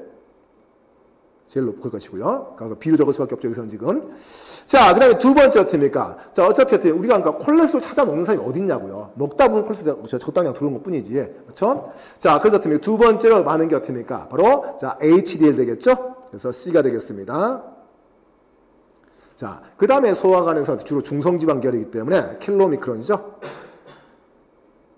킬로마이크론. 이게 3개 되겠죠? 그 다음에 이제 세 번째, A와 B. A가, 킬로미크론, 유미입자. B가 LDL. 표지 단백질 되겠습니다. 아포 리포프로테인 B라고 그랬죠? 그렇죠? 그러니까 HDL은 아포 A지 않습니까? 대표적으로. 이렇게. 대표적인서. 둘 중에, 그러니까 아포, 킬로미크론 48, B 48kD짜리. 그 다음에 LDL이나 VLDL이 아포 B 100짜리, 100kD짜리. 이거죠? 이 과정에서, 유전자 발현 과정에서, 작용 기작. 그래서 RNA 에디팅이라는 말이 들어있죠. RNA 편집, 우리말로. 여기 꼭 들어가야겠죠? RNA 편집에 의해서, 결국은 시토신의 탈아미노 mRNA에서, 그래서 종결 코드인이 만들어진다는 원리만 적어주면 되겠어요. 이렇게. 적었고요. 그 다음에 이제, 인체 동물 생략에 가면 시리즈 약간 그 어떤 공식처럼 되어 있는 게 있어요. 그래서 이제 우리 호르몬이 시상하부에서 뭐 대충 봤을 때 그렇지 않습니까? 시상하부에 그냥 한마디 여러 가지 호르몬의 방출 조절 호르몬, 방출 어떻게 되어 있지만 이거죠. 그럼 뇌하수체 전엽이겠죠. 뇌하수체 전엽으로 가려면 전엽에서는 트라핀 무슨 자극 호르몬이라고 그랬죠. 트라핀. 근데 뇌혈관 장벽이라는 원리 때문에 뇌인 쪽에서 아주 고분자는 없고 스테로이드 없으니까 이게 이제 수용성이란 말이죠. 그게 이제 자극 호르몬, 트라핀이 분비되어서 실제 호르몬 분비샘. 이게 이제 가장 유명한 게 갑상샘. 그 다음에 여기서 지금 부신 피질. 그 다음에 생식소 앞에 건드렸던. 저기 있죠? 이게. 그러면 그 외에도 어떻습니까? 이제 뭐 부갑상샘도 있긴 있죠. 어쨌든 하여튼 이런 호르몬 분비샘을 건드리는 게 이게 시리즈란 말이에요. 그래서 갑상샘 관련 질환. 그렇죠? 아니면 어떻습니까? 부신피질 관련 질환. 아니면 이제 성호르몬 관련 질환. 성호르몬은 아까 앞에 있었던 것처럼 있었던 성호르몬 조절. 이 세 가지 유형이 가장 잘 나올 수 있는 유형이거든요. 대표적으로. 그 외에도 약간 마이너한 것도 있지만, 중요도로 봤을 때는. 근데 거의 그 공식이 비슷합니다. 여성 호르몬만 양성됨이 있을 뿐이지, 거의 나머지 음성 대목만 있거든요. 이렇게. 그래서 그 예로서, 부신피질, 에드레날 코텍스 호르몬에 대한 질환이다. 그림은 부신피질 호르몬이 조절되는 기작을 나타낸 것이다. 라고 했습니다. 이렇게. 그래서, 보면, 먼저, CRH, 코티코트로핀 릴리징 호르몬. 우리말로 부신피질 자극 호르몬의 방출 호르몬. 이겠습니다. 약자로. 이렇게. 그래서, 그냥 굳이 하자면, 우리 생각이 안 나면, CRH 적어도 되고, 생각 안 나면 부신피질을 자극하는 호르몬의 방출 호르몬, 분비 호르몬이 되고요. 이렇게 급하면 이걸 적어야죠. 이렇게. CRH가 안 떠오르면. 요게 팀입니다. 문맥이라고 했습니다. 분명히. 시상하부와 뇌하수 전혀 문맥으로 연결되어 있고요. 문맥이 그냥 사이드 드린 거고. 그럼 이제 당연히 GPCR이죠? 뇌하 특정 조직조에, 전엽의 특정 조직쪽에, 자, 전담해서 ACTH, 아드레날 코텍스 트라피 호르몬, 부신피질 자극 호르몬이죠, 얘가. 얘가 이제 펩티드계가 분비되어서 요게 와서 어떻습니까? 바로 자 슬쩍 다시 GPCR 자 부신피질 쪽이 어떻습니까? 호르몬 분비층 됩니까? 분비성이죠. 주로 코티졸이 알코성화의 자 코티졸 분비층입니다. 그래서 코티졸이 하는 역할이 아까 자 어떻습니까? 말씀드렸지 않습니까? 자 양분 총 양분 분해 글리코겐, 지방, 단백질까지 분해, 면역 억제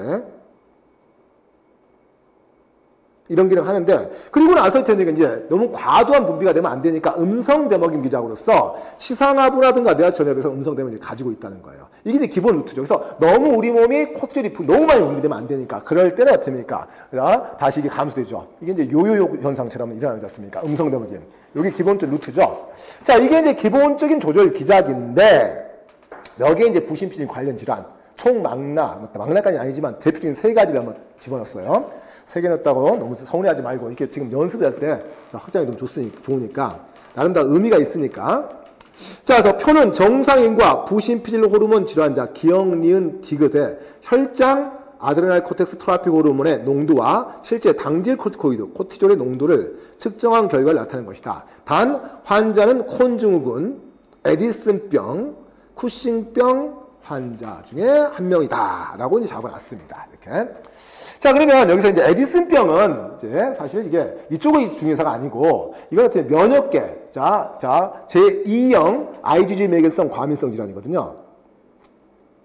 IgG 매개성 자가면역이죠. 자가면역 질환입니다. 여기에 들어가 있어요. 그러니까 자기 관용이 실패해서 IgG가 어떻습니까? 바로 이 어떻습니까? 자 ACTH 수용체에 항체가 생겨버린 거야. 그래서 얘가 수용체를 분해시켜버립니다. 이렇게. 그러니까 ACT 수용체가 없어져버린 거죠. 거의 아예 이제 감소해버린 거죠. 그래서 어떻습니까? ACTH가 온다 하더라도 어떻습니까? 이게, 또 수용체가 별로 안 건드리는 거죠. 자, 그러니까 어떻습니까? 코티졸 분비가 확 감소하겠죠. 이렇게. 자, 감소했을 거랍니다. 이렇게.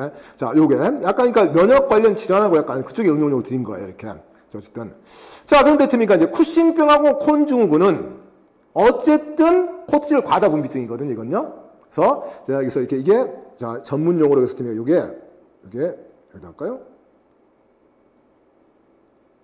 부신 피질의 기능이 저하증이다. 말되죠? 부신 피질 기능 저하증 이게 된 거고, 콘 증후군과 자 쿠싱병은요 부신 피질 기능의 항진증. 자 너무 센 거죠? 지금 일종의. 근데 이제 이게 두 개 이게 포인트입니다. 여기서는 호르몬에서는 부신 피질 기능의 항진증인데 원인이 어디냐에 따라서 약간 차이가 있어요. 요걸 이제 갑상선도 마찬가지에 그렇게 유발되지 않습니까? 똑같은 방법으로. 그래서 먼저 정상인은 좋습니까? 그에 비해서 어쨌든 간에 자 코티졸 자 지금 농도가 어떻습니까? 정상보다 자 감소한 상태. 그렇죠? 자 이렇게 자 그다음에 자 ACT 분비는 어떻습니까? 자 ACTH 농도죠. 자 그러면 잠깐만요. 정상 여기 있죠. 그러면 잠깐만 이거 잠깐만요. 아 에디슨병이 반대 적었죠 지금. 에디슨병이 잠깐만요. 그러니까 아니 자 에디슨병이 그러니까 중증 근무력증의 니코틴 산소 구성체는 항체 감소인데 에디슨병이 이게 아닌데 그럼 갑상선 기능 항진증인데. 저하증이 맞죠. 그러면 농도가 떨어져야 되는데 자 분명히 이건 맞거든요. 기능 저하증인도 코티졸 농도는 떨어진 게 맞아요. 근데 ACTH 농도가 낮다. 이게 좀 이상한데요? 이게 갑자기 상대 농도에서 이게 좀 문제 오류가 생겨버린 것 같은데. 자 잠깐만요. 자 그러면 ACTH 항체에 의해서 자 저하증이니까 코티졸 분비가 적으면 더 많이 증가해야겠죠. 증가해야 되는데 여기 정정을 할게요. 죄송합니다. 이게 플러스 3개 정도는 돼줘야 그렇죠? 음성 대응이 약화될 테니까 3개는 여기가 좀 오타가 있어 버렸네요. 이렇게 자 그런 게 없죠. 없어요. 그렇죠? 이렇게 그래서 요거는 이렇게 자, 정정을 좀 하도록 하겠습니다. 죄송합니다. 정정을 하도록 할게요. 이렇게. 답이 안 나와버리네, 이렇게 되면. 자, 그럼 나머지 이걸 이제 제외하고 두 번째를 갔을 때, 그런 것 같으니까 쿠싱병과 콘중운입니다. 그렇죠? 이렇게. 자, 근데 이게 아까도 지식형이지만, 그 쿠싱병이 뇌, 네?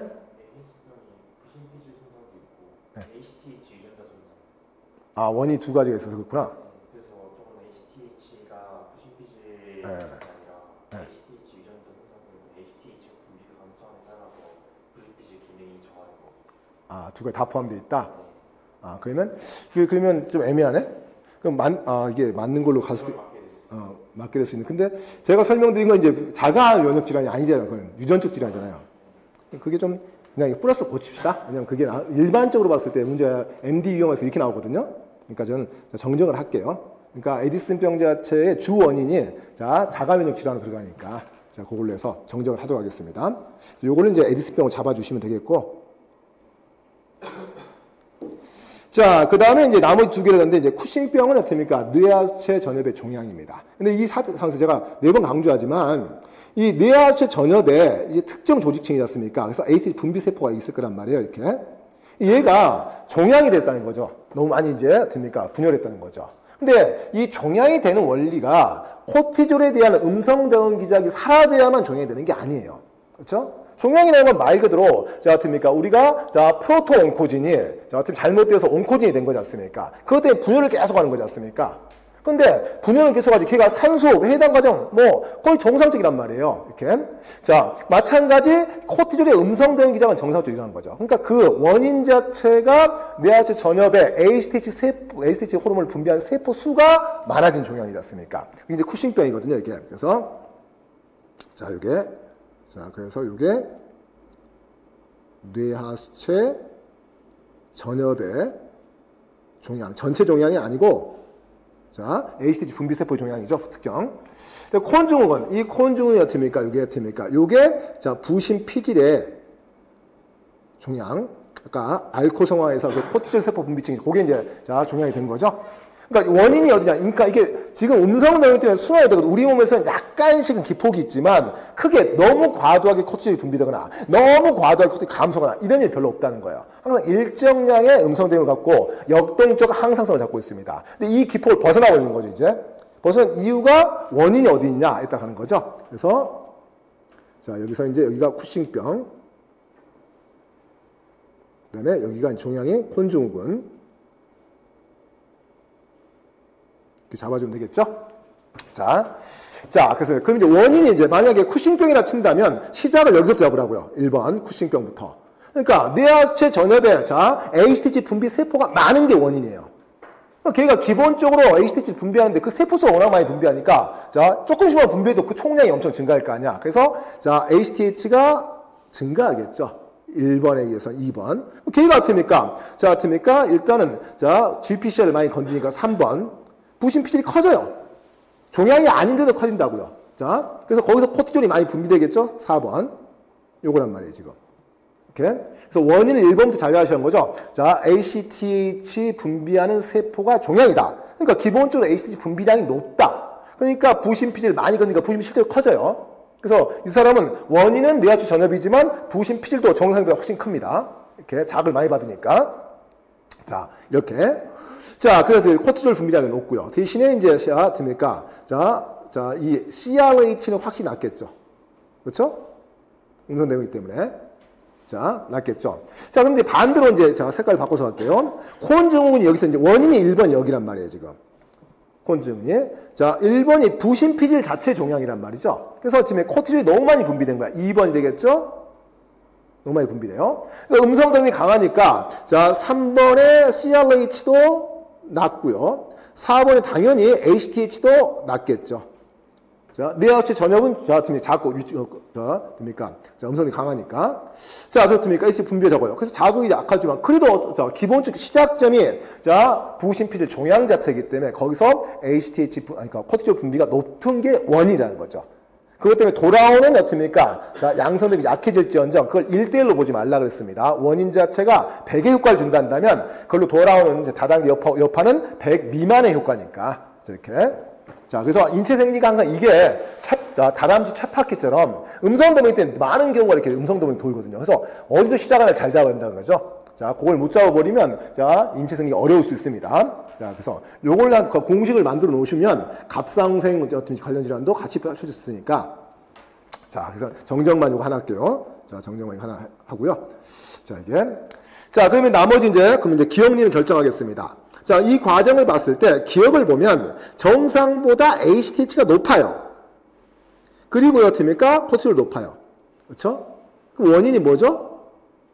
뇌하수체 전엽의 종양이죠. 그러니까 어떻게 여기가 쿠싱병이죠? 뇌하수체 전엽이니까 뇌하수체 전엽이 너무 크니까. 근데 니은을 보면 코티졸은 높긴 해요. 높긴 한데 근데 어떻습니까? ACT는 정상보다 감소했어요. 음성도면을 강하게 받고 있다는 거죠. 이게 바로 자 콘 증후군. 그래서 자 이게 자 부신 피질의 종양이죠. 이렇게 자 구분되겠죠? 이렇게. 자 이건 또 언제든지 또 이용될 수 있는 그대로는 아닐지하지만 자 이용될 수 있기 때문에 자 그러면 어떻습니까? 기억 니은 디귿의 질환명을 순서대로 적으시면 결국은 쿠싱병 뇌하수체전엽, 그다음에 콘 증후군, 그다음에 에디슨병 정정을 해서 이렇게 하겠습니다. 자, 그다음에 기억 니은 디귿중 후천성 면역 결핍증이 수반될 가능성이 가장 높은 거. 근데 아까 말했잖아요. 코티졸 기능 중에 하나가 면역 억제지 않습니까? 보조 T세포 억제니까. 이게 자 너무 과도하면 어떻습니까? 바로 자 후천성 면역 결핍 질환이죠. 에이즈라는 게 어떻습니까? HIV 바이러스만 일으킨 게 아니에요. 자 선천적 스키드라고 그랬죠. 스키드는 Severe Combined Immunodeficiency Syndrome은 유전적 결함이고, 그다음에 후천성 Acquired Immunodeficiency Syndrome 에이즈는 어떻습니까? 이건 후천적 여러 가지 원인, 에이즈 바이러스 아니면 이렇게 항암 치료 아니면 뭐 어떻게 이것처럼 지금 어떻게 약물 때문에 면역 억제라든가 모두가 포함되겠죠. 거기에 해당되는 거. 뭐 어떻습니까? 결국 봤을 때. 높은 환자를 모두 쓰셨으니까 결국 어떻게 코티졸 과다증, 즉 다른 말로 자 부신피질 기능 항진증의 증상 중에 하나가 면역의 약화입니다. 코티졸 자체가 그런 기능을 원래 갖고 있잖아요. 면역 억제. 아까 그 기본 원리 말씀드렸죠? 그걸로 앞에 잡았던 게 뒤에 아까 안구박 왔으니까 앞에서 그걸 그대로 끼우면 그래서 그러면 어떻습니까? 일단은 그 부신피질 기능 항진증은 자 쿠싱병과 콘 증후 기억과 니은이 되겠습니다. 세 번째, 기억니은 요게 이제 자 실제, 그러니까 임상적으로 봤을 때 그거죠. 아니 지금 봐도 부신 피질이 너무 커요 정상보다. 그럼 당신은 콘증후 아니면 쿠싱병 환자예요. 이렇게 됐습니까? 일단 배를 엽시다. 자 절개를 합시다. 자 같습니까? 자 부신 피질 잘게 절개를 해냈어요. 이렇게 다시 이제 봉합을 했어. 그렇죠? 근데 문제는 이 사람이 쿠싱병이야. 그럼 뇌하수체 전엽이죠. 뇌 안쪽에 여기가 종양이야. 절개수술을 했는데 그 다음에 자 다시 어쩌면 시간이 지나면 다시 ACTG가 과다 분비해서 또 부신피질 계속 자극이 또 커져요. 이렇게 되면 이건 돌팔이 의사죠. 그렇죠? 그래서 진단법이 있는 거예요. 그래서 요 진단을 해갖고 이 사람이 쿠싱병인지 콘 증후인지를 구분해서 자 어떻습니까? 쿠싱병이면 뇌를 열어야 되고 콘 증후이면 어떻습니까? 배를 열어야 되지 않습니까? 이렇게 그걸 구분하는 거. 그 진단법 그게 덱사메타손 서프레션 테스트. 서프레션 크게 제압을 한다. 고농도를 집어넣어서 덱사메타손이 코티졸 유사물이거든요. 약물이지 않습니까? 제1세대 항염증제 스테로이드 계열의 안티인플라머터리 드럭 스테로이드 이걸 이용해서 개발한 거죠. 스테로이드계 자 항염증제 부작용은 자 이걸 복용 시 장기 복용하게 되면 우리 몸의 스테로이드계 호르몬 부신피질 호르몬과 성호르몬의 교란이 심하죠. 그 구조가 비슷하니까 수용체를 건드려갖고요. 그래서 이건 장기 복용은 안 되고 그래서 제2세대 항염증제가 그래서 비스테로이드계 아스피린 계열이었습니까? 이부프로펜 계열 그걸 개발이 된 거고 그런 이제 베이스가 있지 않습니까? 하여튼 이 덱사메타손을 고농도 투여 그래서 덱사메타손 서프레션 테스트라는 거죠. 그러니까 적당량이 아니라 아주 고농도 투여면 자 기본적으로 쿠싱병의 뇌하수체 전엽 자 종양세포라 하더라도 고농도 처리했기 때문에 세포수 많아졌어? 그만큼 많이 넣어줄게. 그렇죠? 그럼 어쩌면 얘는 종양세포가, 뇌하수체 종양세포가 음성 대응을 안 받는 그 돌연변이 있는 건 아니라고요. 그렇죠? 그러니까 걔는 ACTH가 급감하겠죠? 그렇죠? 그런데 원래 기능상 부신피질은 이게 음성 대응 기자 이게 원래 없다고요. 부신피질 종양, 콘증후군 환자는 원래 자 부신피질 종양이야. 근데 코티졸, 자 덱사메타손 많이 넣은 분들 기본적으로 어떻습니까? 음성 대응기 기장은 없어요. 뭐 자료본들 HTH 분비를 감소시키겠죠. 근데 원래 그건 적었어요. 평상시 때 적었던 거거든요. 그래도 원인이 콘 증후군은 부신피질 종양세포가 기본적으로 분비하는 코티졸이 많았던 거거든요. 원래 적은 걸 더 낮춘다 그래서 얼마나 감소하겠어요? 크게 감소하지 않죠. 약간만 감소하죠. 그렇죠? 느낌 아시겠죠? 그게 덱사메타손 서프레션 테스트라는 원리입니다. 그래서 자, 그러니까 임상적으로 배를 내려야 될지 뇌를 내려야 될지 구분하는 거죠. 자, 그게 이제 실제로 이제 중요한 포인트가 있으니까. 자, 그래서 코티졸 분비량이 가장 크게 감소할 것으로 예상된 사람을 쓰고 그 이유는 누가 된다고요? 여기서 바로 자, 뇌하수 전엽인 자, 쿠싱병 종양 환자 아시겠죠? 그래서 자, 쿠싱병 기억 환자. 뇌하수 종양으로 덱사메타손 고농도 투여시 음성 대응 효과가 크게 유발되기 때문에. 그렇죠? 세포 수가 많더라도. 자, 이거 공식처럼 하나 만들어 놓으십시오. 자, 값상승을 그대로 끼워도 됩니다. 이렇게. 자, 그 다음에 이제 어떻습니까? 두 문제 7번은 이제, 자, 어떻습니까? 자, 로드카 볼트라식인데, 포식과 피식 관계식으로 가볍게 한번 잡아드린 거죠. 그래서, 포식과 피식 관계 모델에서, 자, 그러니까 경쟁 모델 같은 건 이제 많이 이용되지 않습니까? 이렇게. 그래서 또 최근에 강조했던 또 있었는데, 자, 그래서 이게, 자, 포식과 피식 관계는 이제 경쟁은 상호 억제 경지만 포식과 피식은 일방적으로 한쪽이 손해를 보고 한쪽을 자, 어떻습니까? 이득을 보는 관계이기 때문에, 자, 포식자가 보통 이제 이득을 보고 피식자가 해를 보는 거죠. 이렇게 이 관계죠. 그래서 자, 이상계였습니다. 그래서 어떻습니까? 로드카 볼트라 포식과 피식 모델 뭐 공식까지 가지 않더라도 자, 이렇게 자, 일단은 개체군이 어떻습니까? 상대적으로 원래는 이렇게 나오죠. 기본형 그래프가 이겁니다. 이거는 있었던 거죠. 이렇게 피식자가 증가했다가 감소하고 증가했다가 감소하게 되면 이런 식으로.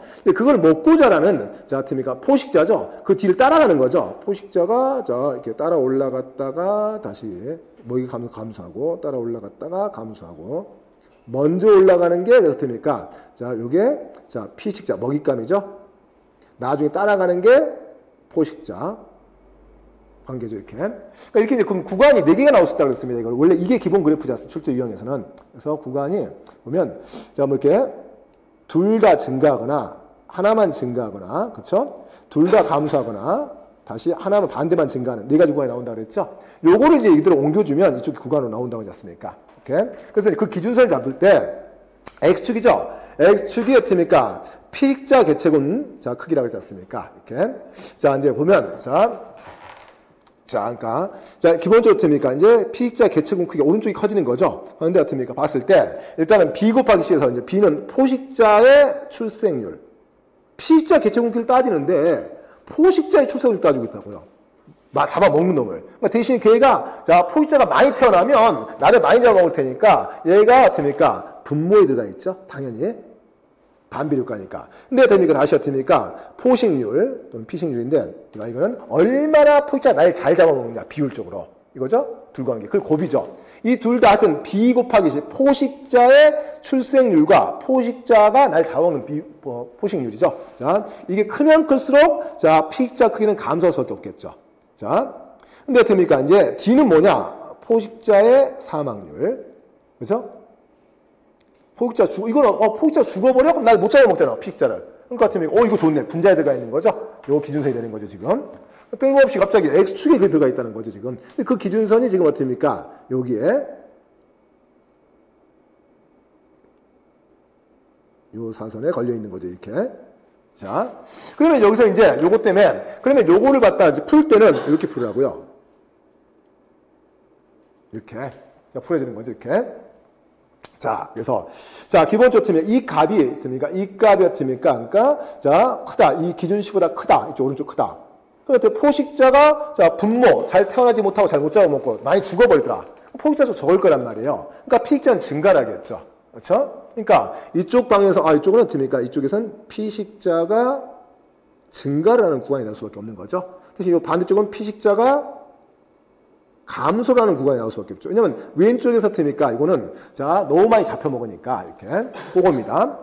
자, 그러면 이제 반대 또 볼까요? 자, R분의 C 갑니다. 그래서 R은 어떻습니까? 이제 자, 피익자 개체당 성장률.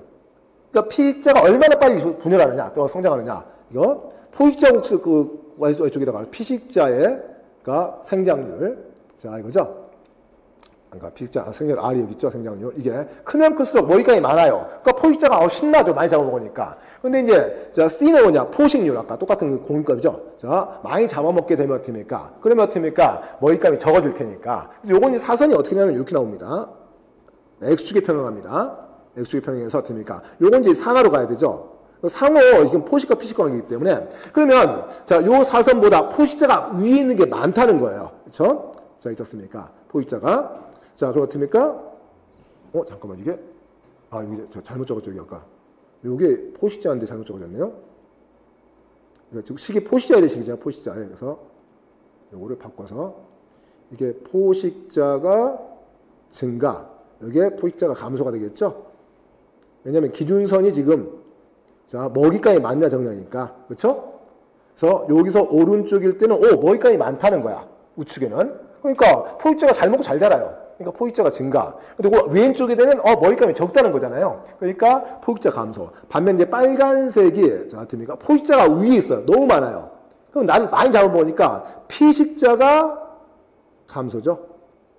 자 아래쪽에서는 포식자가 별로 없네요. 자 날 잘 못 잡아먹네요. 그러니까 피식자가 증가죠. 이렇게 되면 이제 4개 구간이 나온다 그랬지 않습니까? 4개 구간이 나오는데, 자, 그러면 그 구간이 어떻게 아까 왼쪽에 위에 있던 이 그래프가 바뀌는 거니까. 자, 그럼 이게 시계 방향으로 도냐, 반시계로 도냐, 아무 데나 잡으시라고요. 이렇게 잡으시면. 자, 그럼 아무 데나, 여기, 이쪽에 D를 먼저, A를 갈까요? A를 봤을 때, 포식자가 감소 구간이고, 자, 피식자는 증가 구간이네요. 저거니까. 그래서 피식자 증가죠. 이렇게. 그렇다면 이게, 자, 봤을 때, 자, 벡터를 그릴 때 이 점에서, 색깔을 이걸로 할까요? 자, 이걸로. 자, 그럼 이쪽 갔을 때, 포식자 감소, 그 다음에 어떻습니까? 피식자 증가, 이렇게 되겠네요. 이렇게 이쪽 방향으로 화살표를 돌려주면, 이게 이제 벡터를 그립니다. 이제 X축에 평행하게 그리면, 아까 빨간 썼나? X축에 이렇게 되겠죠. 그래서 이쪽에 지금 여기하고 평행하게 되겠죠. 이렇게. 그래서, 자, 피식자가 증가를 할 것이고, 그 다음에 Y축과 평행하게 이렇게 긋게 되면, 이렇게. 이게 이제 포식자죠. 포식자는 감소하죠. 그래서 먹잇감이 적었을 때 피식자는 증가하고 포식자가 수가 적으니까 감소한다. 그러니까 이게 그럼 자 반시계 방향으로 돈다는 느낌이죠. 그래서 모든 구간에서 이제 반시계 돌리면 됩니다. 자 이렇게. 그러면서 이게 평형 모델로 가는 거죠. 자, 물론 이제 이게 어떻습니까? 만약에 환경 변화 때문에 깨지게 되면 이게 한쪽이 멸종이 될 수도 있겠지만 기본적으로 어떻습니까? 기본적으로는 포식과 피식 관계는 공동 진화의 모델이거든요. 그래서 나중에 이제 모델, 공동 진화에서 포식자는 효율적으로 먹잇감을 잘 잡아먹으려고 효율적인 먹이 선택에 자 진화가 있고요. 피식자 같으니까 의태라든가 모방 뭐 이런 것들을 통해서 어떻습니까? 바로 피식률을 낮추기 위해서 자 포식률을 낮추기 위해서 진화하는 방법. 그래서 공동 둘 다 진화를 합니다. 이렇게 해서 자 그런 관계 그게 기본형이고 물론 이제 이게 나중에 이제 무너지게 되면 이제 자 깨질 수도 있겠지만 환경 변화 때문에. 밸런스가 무너지면 자 이게 그래서 이 구간이 나옵니다. 그러면 이제 결국 벡터를 그리게 되면 모든 구간에서 전부 다 자 이 반시계 방향을 돌리면 되겠죠. 같이 잡아버릴게요. X축 평행하니까 자 어떻습니까? 피식자 자 어떻습니까? 자 먹잇감이 어떻습니까? 많죠. 그러니까 피식자 증가, 포식자 증가 둘 다. 여기는 어떻습니까?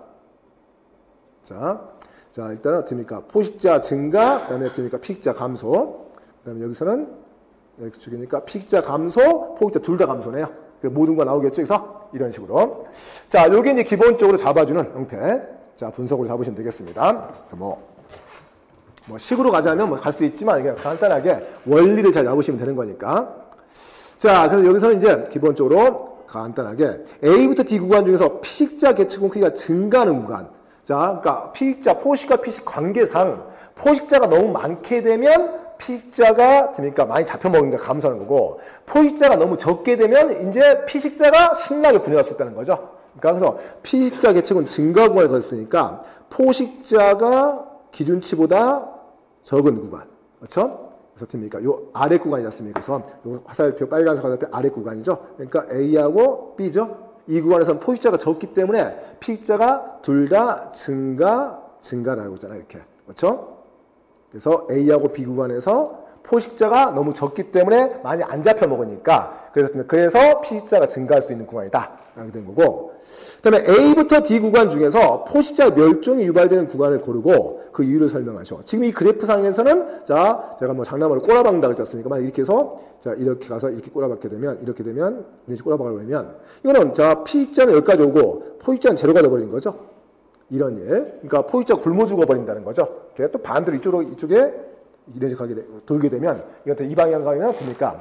포식자가 먼저 피식자가 멸종이 되고 나중에 포식자는 뭐 됩니까? 뭐 다른 먹이 선택하도록 하겠지만 그런 식이 있지만 이 그래프는 그게 없다는 거예요. 지금 기본 그래프에서는 없기 때문에 자 그 상태에서 보시면 자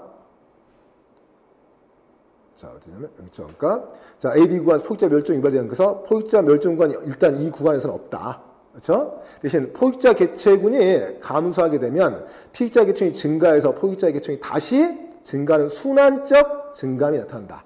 기본 그래프가 이 그래프에서 나온 거니까. 그렇죠? 이게 이제 변형이 되면 이제 다른 그래프 나올 수 있겠지만 그 그래프는 지금 아니기 때문에 이렇게. 자, 이렇게 잡아주시면 되겠습니다. 그래서 요거는 기본형 그래프로 간 거니까 정리해 주시면 되겠고. 자, 그 다음에 이제 8번 마지막 문제인데, 이 배설계. 그러니까 인체 생리 중에서도 면역계는 거의 매년 나오지만, 그죠? 배설계는 한 평균 2년 정도, 2년 반 정도에 한 번씩 나오는 느낌이거든요.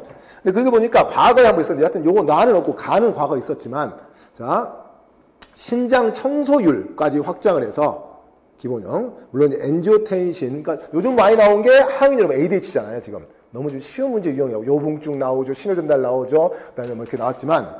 자, 그러니까 레닌 안지오텐신계 아니면 요게 좀 기본으로 나와야 될 것 같아서 요거를 한번 자, 기본으로 들어봤습니다. 자, 다음은 신장에 의한 혈장 성분의 조절에 대한 자료다. 자, 그림가는 신장에서 혈장, 여기 약간 또 오타가 생겼는데, 생각해보니까 이게, 여기가 안 고쳤어요. 여기가 지금 요걸 내가 못 고쳤습니다. 밀리리터로 바꿔주셔야 되는데, 여기가 똑같이. 자, 자, 이거 좀 바꿔주세요.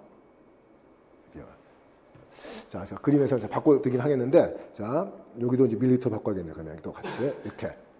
자, 오른쪽은 고쳤는데 왼쪽을 못 고쳐버렸어요, 제가. 그래서, 자, 데시리터는 이제, 자, 110에 마이너스 있으니까 100ml에 해당되는데, 그냥 밀리리터 당으로 가야겠죠, 이건. 단위를 바꿨으니까.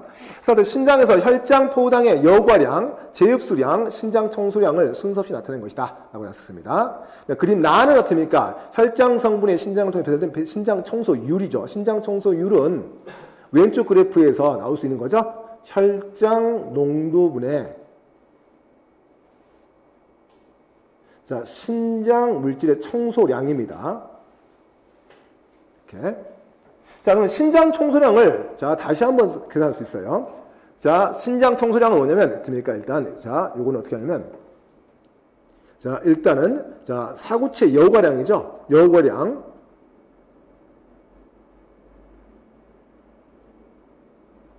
마이너스, 자, 제흡수량. 제흡수하면 이제 안 버려지는 거니까. 플러스, 자, 분비량. 이렇게 할 수 있는 거겠죠? 그래서 신장 청소량은 사구체는 여과된 양이 있어요. 근데 제흡수 시키면 여과가 안 버려지니까, 자, 이거는 빼줘야 되고, 분비시키면 버려지니까 청소되는 거니까 더해줘야 되는 겁니다. 이렇게. 자, 이게 갈 수 있겠죠? 그럼 다시 또 세분화 시켜볼까요? 그러면 이제 사구체 여과량은 또 어떻게 구하죠? 자, 사구체 여과량, 요것만 구할 때는 어떻게 구합니까? 시간당 여과된 부피, 거기에 혈장 농도죠. 이게 GFR, 사구체 여과율, 곱하기 혈장 농도죠. 풀어보면 다 풀어져요. 이게 하나씩. 보이시죠? 자, 그러니까 특정 물질 포당이면 포당, 혈당이면 자, 시간당 사구체 여과된 부피 곱하기 혈당 농도. 이게 사구체 여과량이 돼요. 그렇죠? 거기서 이제 제흡수량 빼고 분비량 넣어주면 자, 신장 청소량이 되는 거고. 근데 그 신장 청소량을 혈장 농도로 나눠버리면 됩니까? 자, 나눠버리면 됩니까? 그러면 결국 됩니까? 신장 청소율이 되는 거거든요. 이렇게. 자, 아시겠죠? 그러면 결국 이걸 그대로 옮겨보면 됩니까? 뭐가 남냐면, 자, GFR의 단위만 남아요. 여기 그대로 사구체 여과량, 이 뒤를 같은 단위니까 부셔보면 사구체 여과량 GFR 곱하기 혈장 농도잖아요. 그러면 그대로 갖다가 되면 신장 청소량, 혈장 농도 나눠보세요. 그럼 GFR과 같은 단위 나와요. 자, 아시겠습니까? 요게 어떻게 보면, 만약에 제흡수나 분비가 없는 이눌린이나 크레아틴이라 생각해 보세요. 그러면 이게 없기 때문에 사구체 여과량 이퀄 됩니까? 신장 청소량이란 말이에요. 그럼 그건 GF8 곱하기 혈장 농도예요. 근데 분모가 이걸로 나눠 약분시켜버리면 GF8만 남잖아요. 그러니까 신장 청소율과 GF8은 같은 단위가 돼요. 자, 단위가 밀리리터 퍼 미닛. 이것도 GF8도 밀리리터 퍼 미닛. 같은 단위 나옵니다. 그래서 단위가, 자, 이렇게. 그래서 결국은 뭐냐면, 특정 물질의, 자, 같은 신장 청소율에서, 자, 거기서 관여하는 거는 뭐냐면, 사구체 여과율의 부피 때문에 신장 청소율 비례관계, 그걸 보고자 하는 거예요, 지금. 자, 공식을 잘 풀어보면, 자, 의미가 느껴져요. 저처럼 이렇게 풀어보면. 그렇죠? 하나씩, 그러니까 차근차근 위에서부터 밑으로 풀면, GFR 곱하기 혈장 농도는 사구체 여과량. 근데 제흡수나 분비가 있지만 이제 만약에 이눌린이나 크레아틴이 없는 거 쳐버리면 사구체 여과량 이퀄 신장 청소량 그대로 비례관계. 근데 그러면 혈장 농도 나눠버리면 자 GF8이라는 단어만 남지 않습니까? GF8이 자 신장 청소 일치한다. 이런 게 간단한 공식이 나오거든요. 이렇게. 자, 그래서 먼저 공식으로 한번 느낌을 잡아드린 거고, 자 그래프 돌아오겠습니다. 그러면. 자, 그러면 가완 그래프. 어쨌든 이제 단위만 바꿔주시고요. 자, 혈장 농도가 300mg per ml. 그렇죠? 그럼 이거 단위로 넣어가지고 이거 하면 여기다 듭니까? 단위 3mg per ml 같은 말이에요. 그렇죠? 자, 이렇게 요거고요. 자, 그래서 거기까지 어떻습니까? 자, 물질이 어떻습니까? 자, 포당. 그러니까 이게 지금 기억이 자, 어떻습니까? 포도당의 사구체 여과량입니다. 이건 포당만 얘기하는 거니까 지금 이렇게. 자, 그런데 어떻습니까? 여기 니은이죠. 니은이 어떻습니까? 자, 이 농도까지는 제흡수한 거죠. 이게 어떻습니까? 제흡수. 제흡수량이 되겠죠. 제흡수율. 어떻습니까? 디귿이 되겠죠. 이게 이제 버려진 양이죠. 이게 어떻습니까? 바로 신장 청소량이 되겠죠. 청소량. 관계. 자, 이렇게 요겁니다. 그래서 뭐 관계는 어렵지 않습니다. 여과된 성분 중에서 포당은 근위세뇨간에서 능동성을 통해서 자, 제흡수를 하지 않습니까? 근데 그 능동성이 무한대는 아니기 때문에 자, 최대 능력 제흡수 능력치는 있을 것이고 자, 그만큼 제흡수를 할 것이고요. 자, 이렇게 자, 그 다음에 어떻습니까? 이제 그 다음에 어떻습니까? 그게 초과돼 버리면 자, 신장 청소량 버려진 양이 되죠. 당뇨가 되겠죠. 이게 여기서는. 자, 그런데 거기서 이제 봤을 때, 이제 오른쪽 나는 여러 가지 물질의 어떻습니까, 이제. 자, 신장 청소율이라고 했습니다. 그래서, 그러니까 크레아틴인, 우리 몸에 크레아틴 아주 극미량이지만 있지 않습니까? 크레아틴은 이거는 여과만 될 뿐, 제흡수나 분비가 없다 그랬죠? 그에 반해서, 자, A, 위쪽에 있는 거는 그보다 신장 청소율이 위에 있다는 얘기죠. 자, 그래서 이 신장 청소율, 자, 이게 GFR과 일치하는, 이게 크레아틴은 GFR과 일치한다 그랬어요. 여기가, 이게 GFR이 되는 거야. 수치가 주어지면 아시겠죠? 자, 여기가 GF8이 되는 거고 아까 공식을 보면 자, 근데 그보다 위에 있다는 거죠. 위에 있다는 건 더 버려진다는 거죠. 그러니까 여기는 자, 여과 플러스 분비가 된다는 거고 대신 아래쪽에 있다는 건 어쨌든 간에 기본적으로 여과 플러스 제흡수가 있다는 특징이지 않습니까? 그래서 아까 봤던 것처럼 이렇게 대충 포도당처럼 B죠. B는 어떻습니까? 일정 능력치까지 되고 어떻습니까? 이게 포도당 B가 그 다음에 A는 뭐 어떻습니까? 자, 유해성, 산성의 물질이라든가 유기산, 뭐 암모니아, 뭐 이런 것들. 자, C는 어떻습니까? 자, 이게 독특하게 이렇게 약간 어떻습니까? 뭐죠? 요소 형태가 되겠죠? 약간. 자, 어쨌든 확산에 의한 제흡수가 있잖아요. 집합과 말단에서. 그래서 약간 그래서 요소가 될 수 있습니다. 이렇게. 자, 그럼 어떻습니까? 이제, 자, 기본형 그래프, 이제, 오른쪽 나를 잘 봐주세요. 가는 그래도 기본형이라 괜찮은데, 나가 좀 생소하신 분들은 빨리빨리 정리하셔야 됩니다. 이거를요. 자, 그럼 어떻습니까? 그림 가에 기억, 니은, 디귿에 해당된 명칭. 자, 사구체 여과량. 자, 두 번째가 제흡수량. 세 번째가 신장 청소량. 자, 이렇게 잡으시면 되겠죠? 이렇게. 자, 기억님 순서로 맞죠? 자, 그 다음에 두 번째, 그림 나에서, 오른쪽이죠? 신장 청소율. 혈장 포당의 신장 청소율에 해당하는 기호를, 자, 쓰고, 크레아틴과 비교해서 설명하라 했으니까, 크레아틴 비교해서 B가 되겠죠? B를 적어주면 되겠고, 크레아틴은 여과만 일어났지만, 포도당은 여과하고 제흡수라는 단어가 들어가겠고, 여과 플러스 제흡수, 키워드가. 제흡수 되겠고, 나머지는 이제, 뭐, 낮다는 거는 뭐, 설명하지 않아도 되겠지만, 자, 포도당은 여과 플러스 제흡수가 되기 때문에, 자, 크레아틴보다 더 아래쪽에 있다라는 거 나타내고요. 자, 제흡수 역치까지 있기 때문에 자, 그 다음에 세 번째, 고혈압 환자에서 당뇨량의 변화를 사고체 여과율과 관련해서 설명하라. 그러니까 고혈압 환자, 고혈당은 아니고 그냥 고혈압일 뿐이에요. 정상 자트니까 자 혈당 범위에서.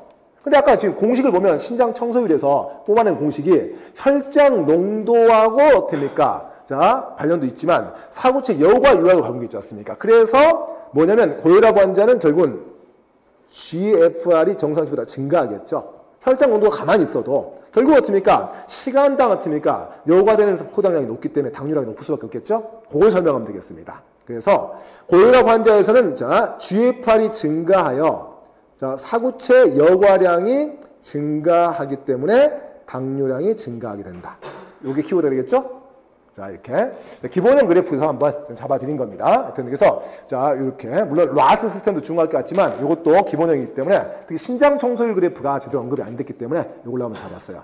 자 여기서 1회차 자 A형과 B형 총 17문항이죠. 이렇게 풀었습니다. 약간 제가 의도한 바는 약간 좀 각 영역에서 거의 전년도의 어떤 출제 유형과 비슷한 자문과 동시에 그래서 약간 좀 문항수도 늘리고 또 내용 자체를 좀 넓혀서 여러분이 좀 이렇게 그물을 짜듯이 촘촘한 지금은 이제 1회차이기 때문에 그물에 어떻습니까 그죠? 이렇게 뭐 C줄을 딴다 듬성듬성 C줄을 지금 잡는 거고 이게 점점 회차가 지날수록 제가 의도상 거기서 깊게 들어가면서 촘촘한 그림을 짜나갈 겁니다. 그렇게 해서 자 나중에 통합 모의사까지 갔을 때 총 10회를 진행해서 자, 10회까지 끝났을 때는 아주 촘촘한 글이 짜일 수 있도록 제가 의도적으로 진행할 테니까 1회차는 아무래도 조금 주로 개요 중심으로 많이 건드리다 보니까 조금 이렇게 좀 브로드하게 잡혔고요. 나중에 이제 2회차 가면 갈수록 이제 영역별로 자, 2회차에서부터는 이제 영역별로 뭐 세포생물학, 물질 내사, 뭐 유전학을 좀 깊게 들어간다든가 그렇게 영역별로 왔다 갔다 하면서 강약을 조절할 거예요. 이렇게.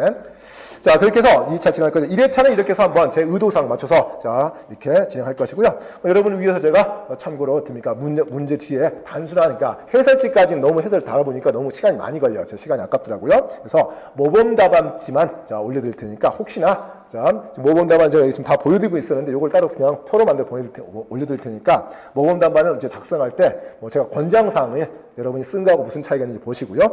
자, 뭐 혹시나 지금 뭐 이번에는 지금 모의고사 하면서 자, 혹시나 답안지를 저한테 한번 검토를 받고 싶다 한다면 PDF로 사진 좀 잘 보이게 찍어서 아니면 스캔을 해서 저한테 보내주시면 자, 제가 그걸 한번 검토를 해드릴게요. 해서 부분적으로 이런 부분은 이렇게 적는 게 자, 좋을 것 같다. 자, 저런 답은 이렇게 적는 게 좋을 것 같다. 이렇게 한번 적어둘 수 있거든요. 자, 인원수 너무 많지 않으면 선착순으로 자, 이렇게 너무 많게 되면 이제 또 그때 나중에 안 되게 지금은 많지 않기 때문에 자, 하여튼 1회차 이렇게 진행할 거고요. 자, 2회차에서 또 일주일 뒤에 진행하도록 하겠습니다. 자, 1회차 수고하셨습니다.